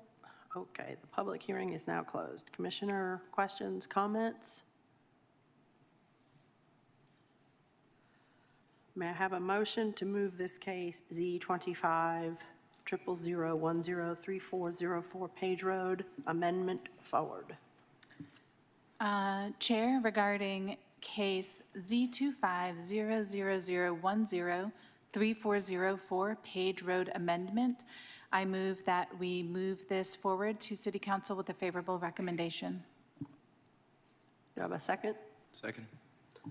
It has been moved by Commissioner Wook and seconded by Commissioner Ritchie to move this case forward with a favorable recommendation. Please open the electronic voting.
Please close the electronic voting.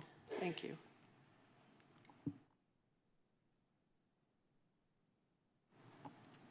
And the motion passes unanimously. Chair Shigaris, we are coming up on our 7:30 break. I don't think we'll probably get through the next item before 7:30, so I'd recommend we take a 5 to 10 minute break for the closed captioner now, and then we can come back and do that last item. I concur. A 10-minute break. We will resume at 7:26. Thank you.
It should be on the screen, it's on the display. That's still owned by the county bond. Whatever between electorate and those cards. So the county bought all the land for convenience. Oh, yeah, sure, here, I can put it up really quick. Well, I don't want to put it on the, that'll let me mark off. Yeah, well, I can do it now. So for this, you can Oh, it's, yeah, they might have some. so you can see the thing, and it might be a little hard to see, or you could ask. I don't know. Are you comfortable saying that? I don't think there's any. It'll be on these displays. Okay. It'll be on these large displays. They just have some more land in case they need to expand. I could just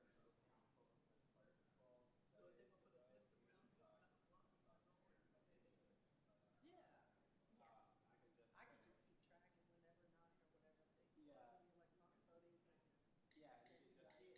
none or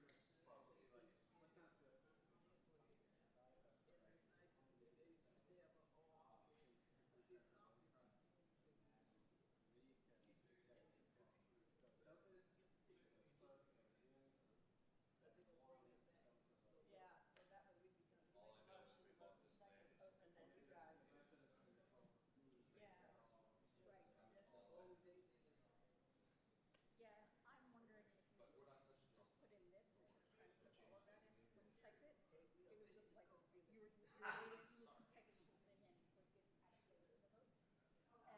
There's not an easy way to put that in here, so you'd actually have to manually type it. That's what, we were having a glitch and I was having Yeah, he was trying to type it really quickly, and I'm like, yeah, 6 people on his back too. Yeah, I might just do the thing. yeah, just maybe do the thing. Yeah. The case number might be the easiest thing to put up there. Just, yes, so you don't have to type out the whole thing. Which one are you asking? Yes. Okay, but I didn't change it for the whole audience, I just did it for the people in here. But, yeah. We are looking. Lots of new stuff tonight. I know, right? Well, people are just,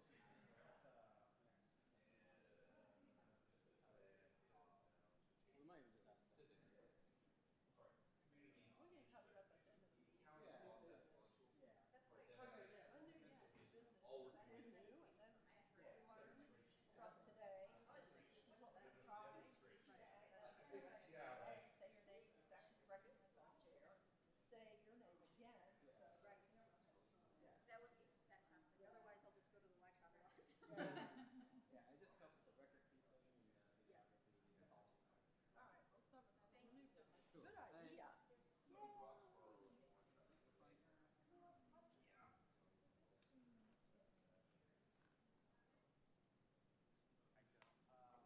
It isn't hers, and so it is technically a two-screen. I just don't see that screen. There's only one. We're calling the meeting back to order. Now, the next item on the agenda is Public Hearings Comprehensive Plan Amendments A25/002 Evaluation and Assessment Report, EAR-PTM, and Policy Amendments. May we have the staff report, please? Thank you, Madam Chair. As you said, this is case A2500002, the evaluation and assessment report of the comprehensive plan. There we go. Okay. So what is the EAR, or Evaluation and Assessment Report? It is something that is mandated in the UDO that we do every 2 years to monitor progress on the goals and objectives of the comprehensive plan. However, since we started drafting the new comprehensive plan in 2019, it was adopted in 2023, we haven't done an evaluation and assessment report since 2018. And so we're now in our first 2-year cycle, believe it or not. Yes, it has been 2 years to the month since we adopted the new comprehensive plan. And what we're doing this time is doing it in 2 phases. The first phase is going to be a presentation or a release of the first community goals and objectives report card, as well as some more administrative and technical updates to the comprehensive plan. We're going to present to you 6 proposed place type changes, 1 potential change to the urban growth boundary, and then a number of edits to policies in the comprehensive plan that you got in your packet. There will be a second phase that we plan to bring you in the spring. And that's going to have a more detailed report of implementation of our actions that are listed in the comprehensive plan, as well as a technical analysis regarding a number of planning issues such as affordable housing, a number of acres that have been rezoned, a number of building permits issued, so forth and so on. But we want to have 2 full years of data from the adoption of the comprehensive plan. So we're looking to get data through the end of October, start compiling that data in November. We have a number of different data sources that we're going to need to put together. That's going to take us a little while to get all that done, especially since this is the first time we're doing it this way.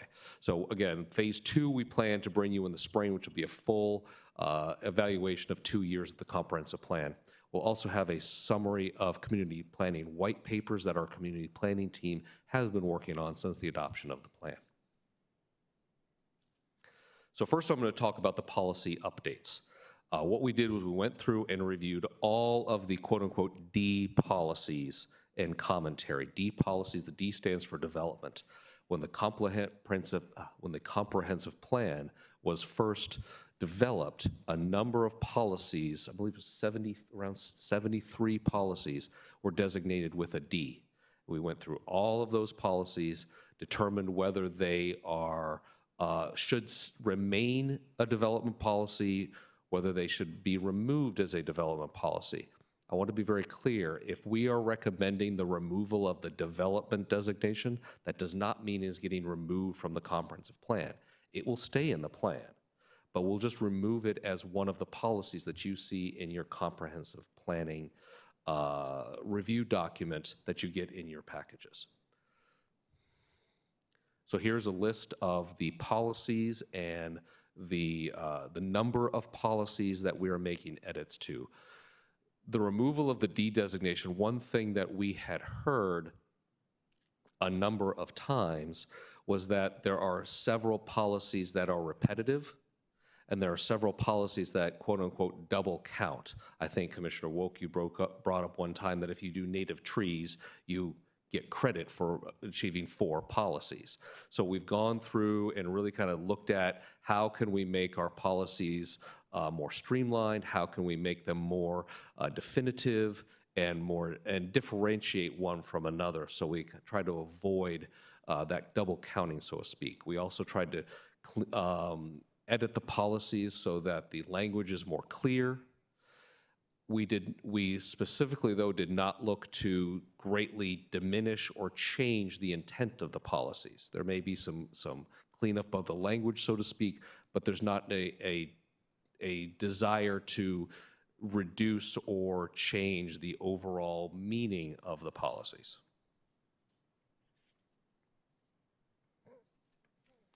Now I'll move into the place type map updates. There are 6 proposed changes to the place type map updates.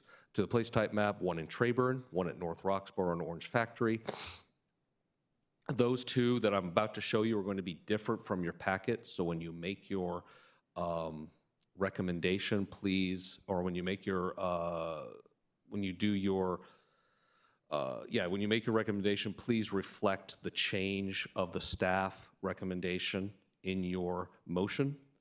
Then we have one on NC 751, one on South Alston, one at the Redwood Convenience Center, and one on Baptist Road. Just want to also clarify that these are all staff initiated and that there are no underlying zoning changes proposed here. So the first one is at Treyburn. This came from the County Economic Development Department. They have identified a site of approximately 60 acres up in the northeast corner of Treyburn. And so the request is to change that designation of those acres, of that acreage, to employment campus to match most of the rest of Treyburn, and also to include 4 parcels, including some that is designated rural and agricultural reserve within the urban growth boundary. The main reason for this, there's no intent to develop the area that is remaining rural and agricultural reserve, but they may need to have utilities cross that land in order to reach the economic development site that the County Economic Development Department has identified, and want to make sure that there's not going to be any policy issues with being able to extend water and sewer infrastructure across that land. The areas that are staying rural and agricultural reserve also already have conservation easements on them, protecting them from any significant development. The next one is property that is currently designated as suburban commercial area and recreation and open space. The property was recently purchased for use by the county for use as a demonstration farm. At the request of County Open Space and Real Estate Division, the request is to change the suburban commercial designation to community institution to allow for that civic zoning district to be applied in the new development ordinance. Also, this area would remain in the urban growth boundary for future uses for the county. The next one is a place type map change on NC 751. This property is currently designated apartment and townhouse neighborhood. The city has recently purchased this parcel for a future sewer lift station. Therefore, the designation of utility and public works facility is more appropriate. The next one is a site on South Alston Avenue, just south of Carpenter Fletcher Road. The property is currently designated general industrial on the place type map. However, due to a recent rezoning adjacent to this parcel on the south to a residential zoning district and the change in place type on those parcels to apartment and townhouse neighborhood, an isolated parcel of general industrial was left behind. Not only is it impractical to develop this one parcel as general industrial, it is an existing dentist office, which is more closely aligned with the neighborhood services designation. Therefore, staff recommends changing that designation of that one parcel to neighborhood services. The next site is the Redwood Convenience Center near I-85 on Redwood Road. The property is currently designated rural and agricultural reserve, community institution, and recreation and open space. The county has recently combined parcels and acquired more land for the Redwood Convenience site, so the consolidation of all the parcels into the place type of community institution is appropriate.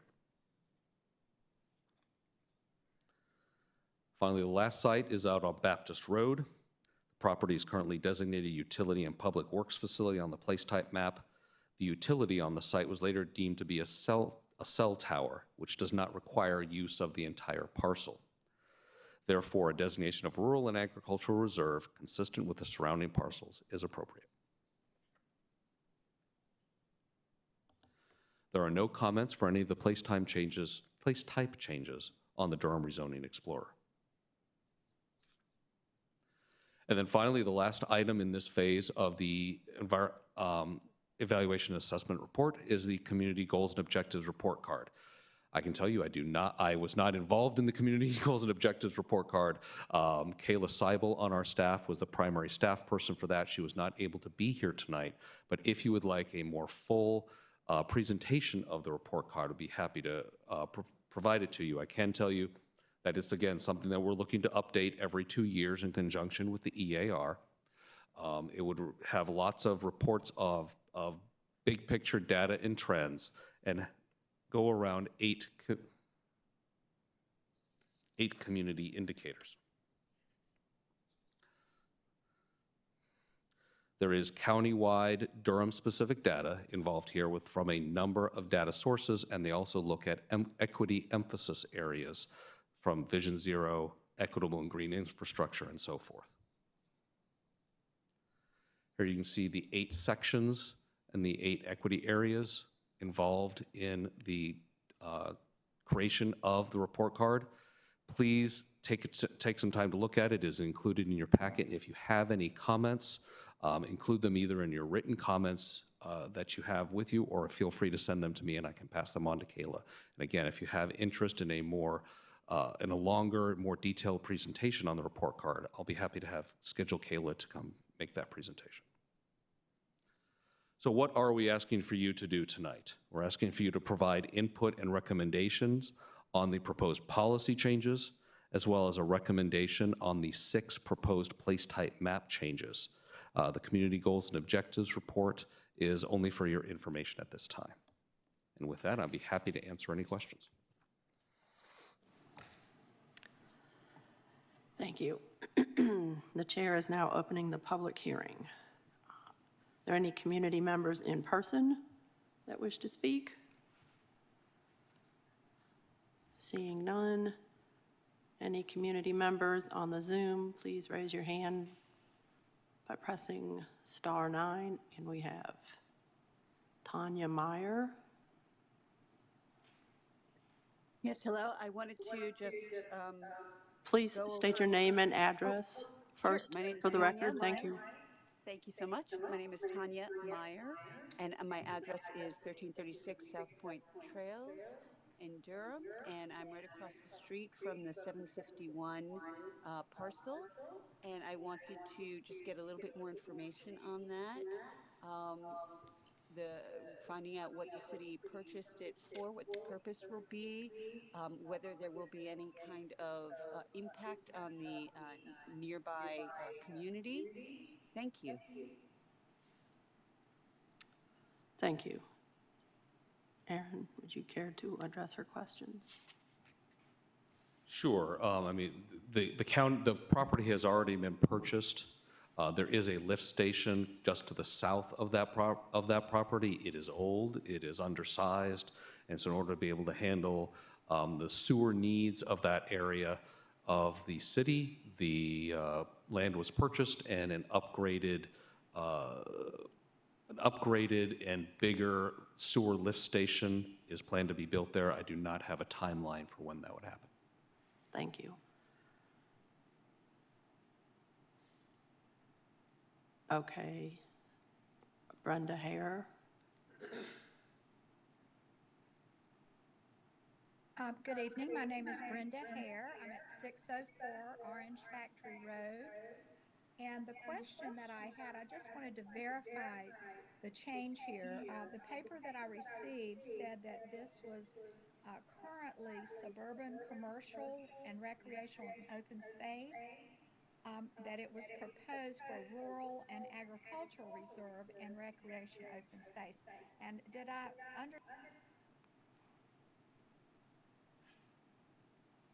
could you verify that for me, please? So we had, after those letters went out, we had a conversation with the county open space and real estate division, and they expressed their desire that it be community institution rather than rural and agricultural reserve. And so that we are following the guidance and request of the county open space and real estate division.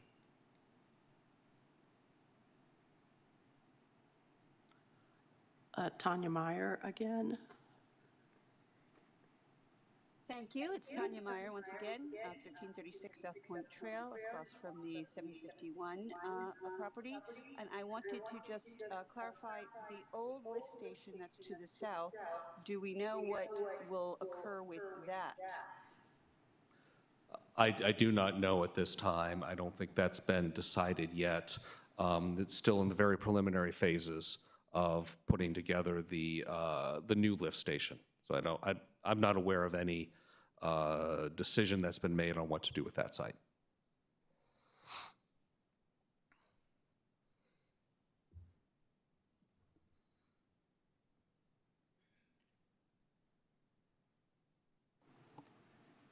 And Brenda Hare, you have a follow-up, maybe 1 minute left on your 2-minute time.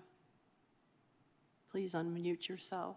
Yes, thank you. I understand from talking with someone down at the City Hall that the property there is supposed to be a demonstration farm.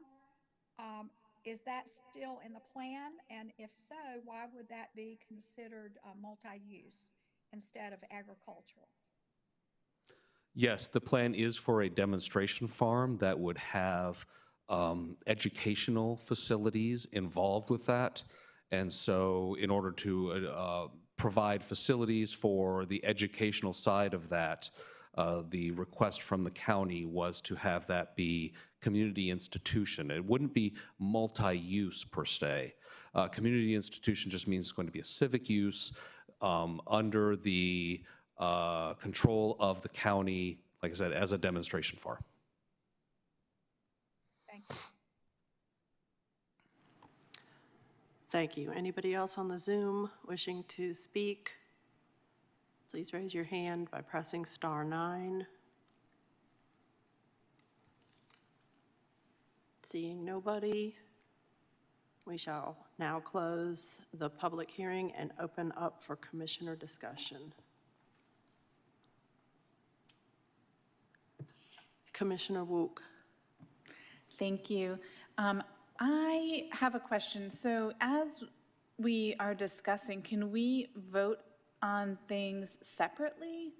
Or does this have to go as a whole package? Like if we have concerns about certain things? So we would welcome your input. Are you talking about the policies or are you talking about the place type? Okay.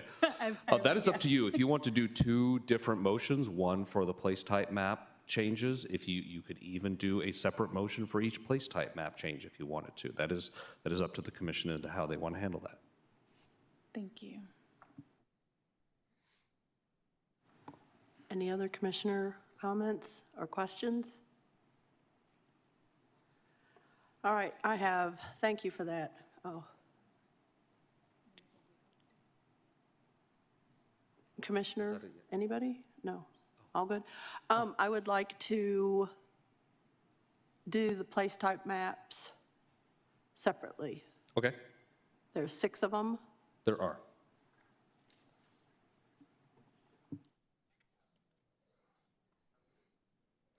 I would recommend, so we put a name on each map, so we could just simply differentiate them that way. Trayburn, North Roxborough, Orange Factory Road, and so forth. If you want to just do each of those in order.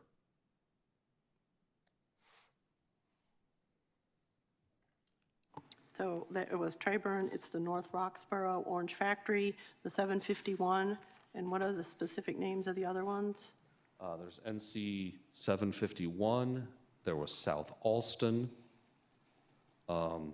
Redwood Convenience, and Baptist Road.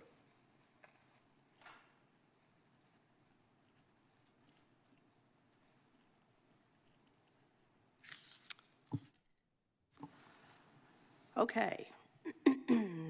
May I have a motion to move, or for the place type map change to the Trayburn property? Do I have a motion to move this forward? Chair, regarding case A2500002, evaluation, an assessment. Let's wait a minute. I'm going to make some comments before we open this up for voting.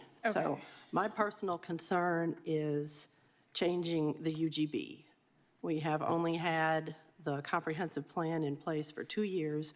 We had a case come in front of us previously by a private property owner that we turned down because their property was located outside of the UGB. We now have 2 new petitions to change the UGB, one for industrial or job purposes and one for a demonstration farm. Reading the county commissioner's minutes, there was some concern that the funding for the demonstration farm is out. Federal changes at the federal level. It was some funding for that demonstration farm allocated from the federal government. There's been some concern from the county commissioners now that that funding no longer exists. So if this UGB is changed and there is no funding for the demonstration farm, would it then be possible to develop this as something else? So the site at North Roxborough and Oxford, the site at North Roxborough and Orange Factory is already within the UGB. So we're asking that there not be a change for that site. It's shown as suburban commercial. It is already within the UGB. So we're just asking that the change go from suburban commercial to community institution at the North Roxborough and Orange Factory site. The 4 parcels at the Trayburn site are not currently in the UGB. The request is from County Economic Development to include them in the UGB because those 4 parcels are within the Trayburn Corporate Park limits, and they have, as I said, cited a significant size site for a potential future employment site for economic development. So that's the request coming from County Economic Development. Okay, thank you. So only one of them involves moving the UGB, and that is the Trayburn site. That is the Trayburn site, yes. That's the only one. Okay, thank you. So, Mayor, we have a motion to move the place type maps change. Do we need to reference the A25? Or just? I would prefer to, just for the record. Okay, A25 quadruple 02 evaluation and assessment report. The place type map changes, specifically the first one for place type map changes would be the Trayburn. Do I have a motion? Chair, regarding case 825-00002, evaluation and assessment report, place type map change, Trayburn, I move that we put this forward to City Council and the County Commissioners with a favorable recommendation. Second. Who was the second? Commissioner Ritchie. May we have the electronic voting, please?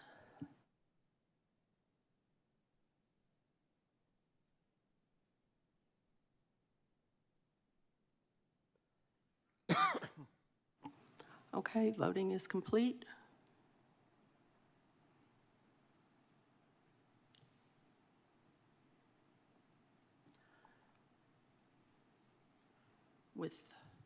We'll discuss this later under new business about how we're going to report this. We can, yeah, it looks like it is a recommendation of denial on a 4-5 vote with Chair Shigaris, Commissioner Chakowski, Commissioner Neinkirkner, Commissioner Ritchie, and Commissioner Woke voting no. Thank you. Second motion on case A25 quadruple 02 evaluation and assessment report, place type map changes, North Roxborough and Orange Factory Roads.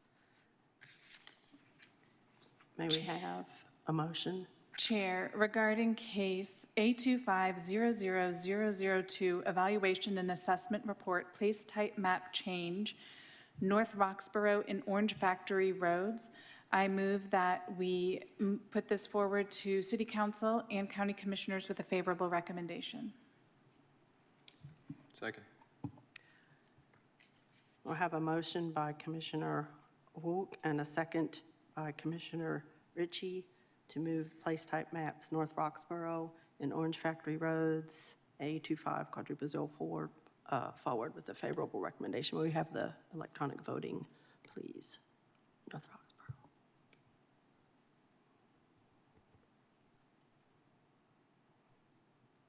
Electronic voting is closed. The motion passes 9-0. All right, third item on the place type maps change, Highway 751, case A25-02 evaluation and assessment report. Do we have a motion to move this forward? Chair, regarding case 825-00002, evaluation and assessment report, place type map change, NC 751 highway, I move that we move this to City Council and County Commissioners with a favorable recommendation. Second. It has been moved by Commissioner Wook and seconded by Ritchie to move the Highway 751 place type map changes A25-02 evaluation. May we have the electronic voting, please?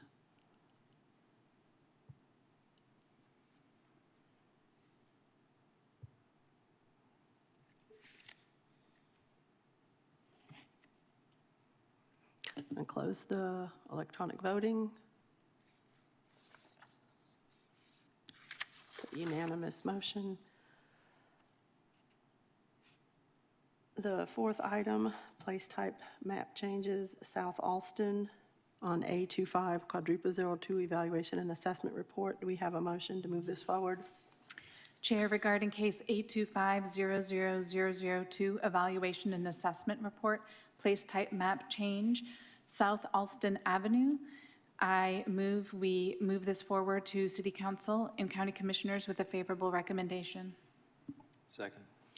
It has been moved by Commissioner Wook and seconded by Commissioner Ritchie to forward South Alston place type map changes A25-02 evaluation and assessment report forward with a favorable recommendation. May we have the electronic voting, please?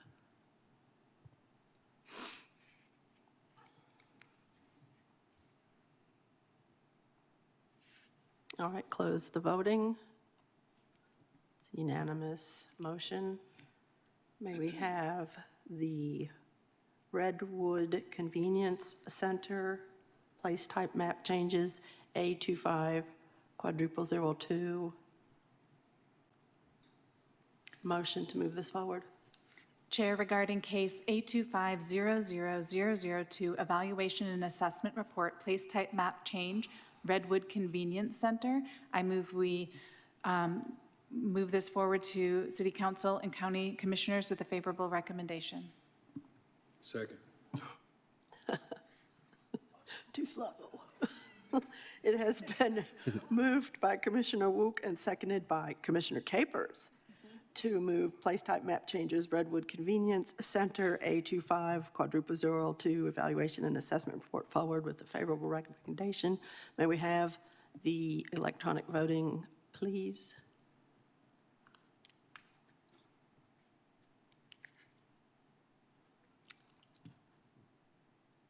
Electronic voting's closed. Motion passes 7-2 with Commissioners Nine-Kirkner and Piontek voting no.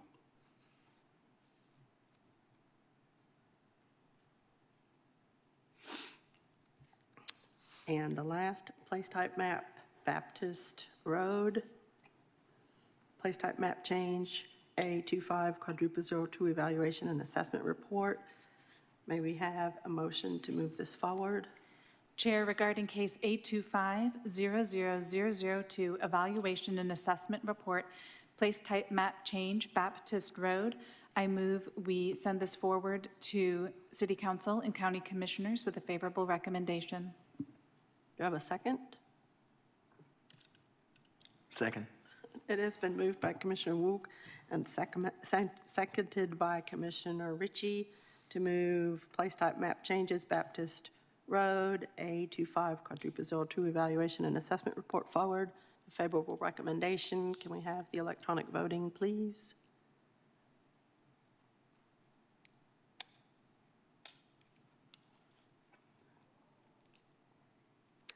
Electronic voting can be closed. And we have a unanimous motion on that. Thank you.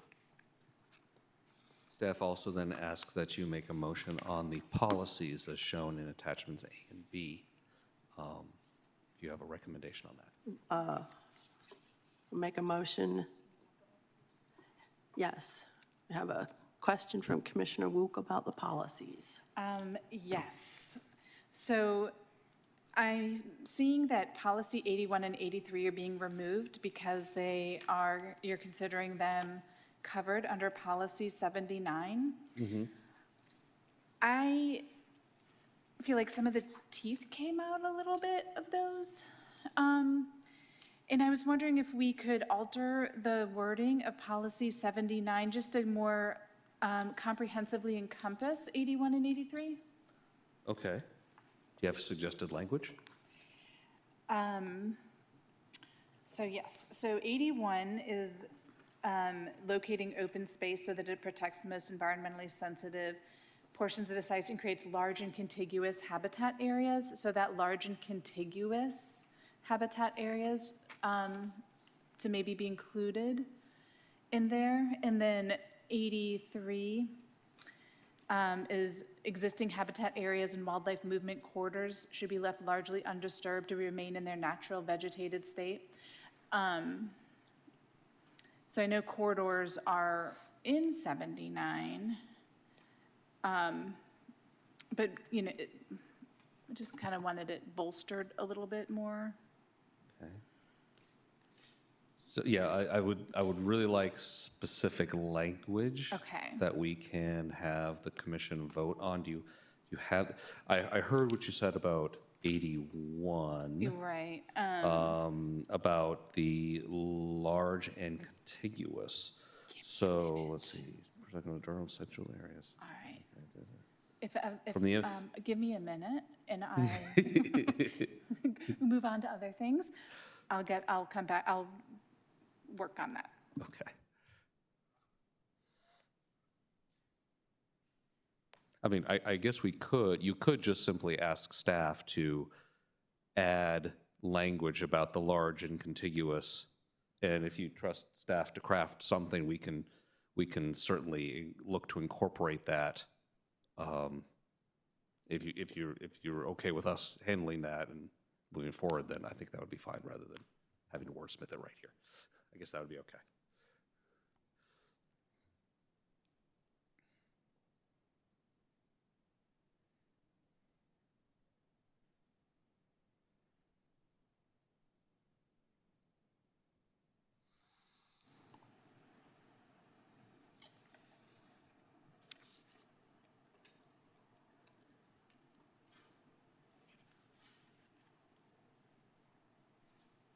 Any other policies?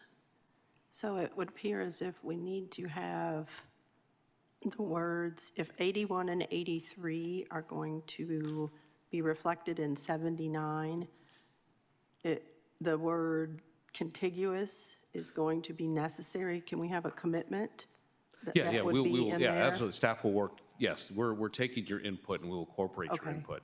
So we will work to mention something about large and contiguous habitat areas. Yes, we will definitely look to incorporate that in policy 79. Any other policies specifically? All right, so can we have a motion to move A25 quadruple 02 evaluation and assessment report policy amendments with the language of contiguous and wildlife corridors being incorporated into 79? When we have a motion to move this forward? Chair, regarding case 825-00002, evaluation and assessment report policy amendments with language changed with taking some of policy 81 to create large and contiguous habitat areas, and policy 83, existing habitat areas and wildlife movement corridors being left largely undisturbed, incorporated into policy 79's language. We move this forward to City Council and County Commissioners with a favorable recommendation. Second. It has been moved by Commissioner Wook and seconded by Commissioner Ritchie to move case A25 quadruple 02 evaluation and assessment report, policy amendments with the verbiage change forward favorably. May we have the electronic voting open, please? I'm sorry, Chair, does that mean we can only vote on this revised language? The motion as with the revised language? That is the motion that's on the floor now, is the entirety of all the policies with the revised language as suggested by Commissioner Woke. So we can't vote on the motion as it was originally? Well, there wasn't an original motion. The Right. first motion that's been made is the one that incorporates the policy input, the request for the changed language from Commissioner Woke. That's the only motion on the floor right now. Okay, can I make a motion to just submit the regular original language as it was? If not, that's fine. I mean, it's not that big of a difference, but. I have a I'm not sure comment of the about exact language. rules. I mean, It says protecting sensitive land, and it says, it's crossed out, water sources, and only has reservoirs. That excludes wells and private sources of water. So I think that needs to be changed. That private sources of water need to be protected as well. I'm sorry, can you tell me which policy you're looking at? I'm looking at environment and public space policy topics, where it says protecting sensitive land. I don't know what page it is. It's 79, okay. Is it on there? Commissioner Chakowski? Policy 70. Can I suggest that we vote? No, wait a minute, is that it? Yeah, you Page did. 10. Go ahead, Commissioner Chakowski. Could,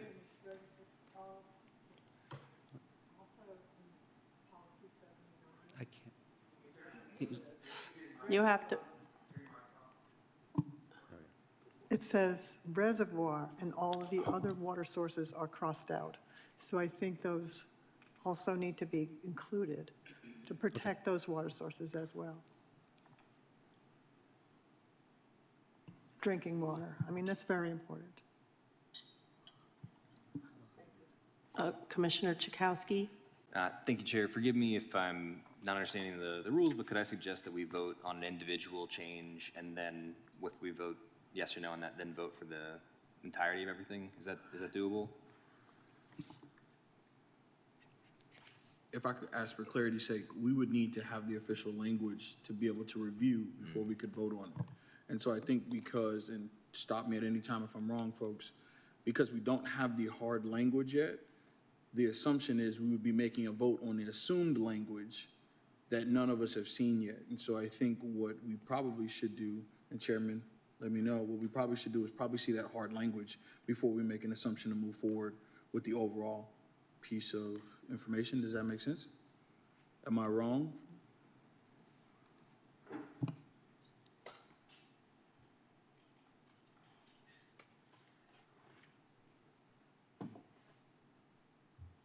So I was just over there and tried to incorporate, Commissioner Wook, what you had. And so what staff potentially suggests is protect Durham's most sensitive natural areas, prioritizing large and contiguous areas in their natural state, including floodplains, wetlands, wildlife, as defined in a locally adopted open space plan, steep slopes, drinking water sources, critical watersheds, and North Carolina natural heritage areas from the impacts of development.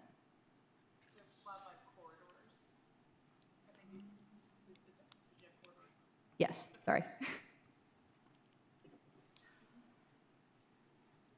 Is That it would be the possible proposed language to change. revisit this item at a later meeting, since there is some discussion, and then we could potentially see the new verbiage? That is that is certainly That is up to the commission. If the commission would prefer that we come back at your November meeting with updated language, we don't need to bring the other items back, but we can bring you updated language on the policies. I guess it's just policy 79, right? That's the only one.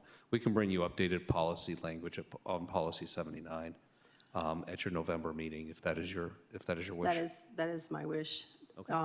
There was 3 large documents that we had to review for this meeting, and there's a lot of details. So do we make a motion, or do we just, No, this item will be you can just table the item to next month.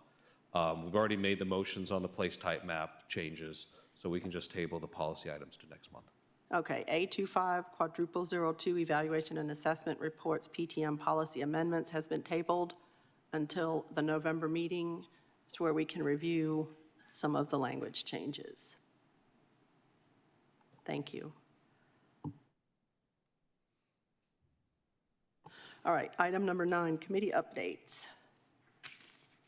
We have the UDO subcommittee was formed at the annual retreat. The previous members of the UDO subcommittee had resigned from the commission. The members are Commissioners Wook, Ritchie, and Chakowski, with the official alternates being Commissioner Nunnkirkner and Commissioner Capers. That side of the room. We look forward to your updates. Not just yet. Number 10, new business. We do have a sizable agenda for you next month. It's now a little more sizable with the policy language. We will also have the 2026 meeting schedule for you to review and approve next month as well. Thank you. Number 11, staff announcements. He's getting his steps in. We do have a new member of our team that was just announced today. I did go ahead and tell him he could go home. But a gentleman, Javar Jones, will be the newest planner on our team. He'll be here next month, and probably in the next few months, you'll start seeing him present cases before you. So we're excited to have him as an addition to our team. And is Sarah new? Oh, yeah, this is your first, go ahead. Hi. No, never enough Sarahs. Hi, my name is Sarah Varan. I am the new communication, public information and communication analyst for the Planning and Development Department, and I will be helping Chris with running the tech and all the happy things over in this little land we have. Thank you. And based on the suggestions from the electronic staff people, when you're recognized to speak, if you can, then restate your name so that the closed caption has time to move the camera to us before your comments are made. That would be helpful.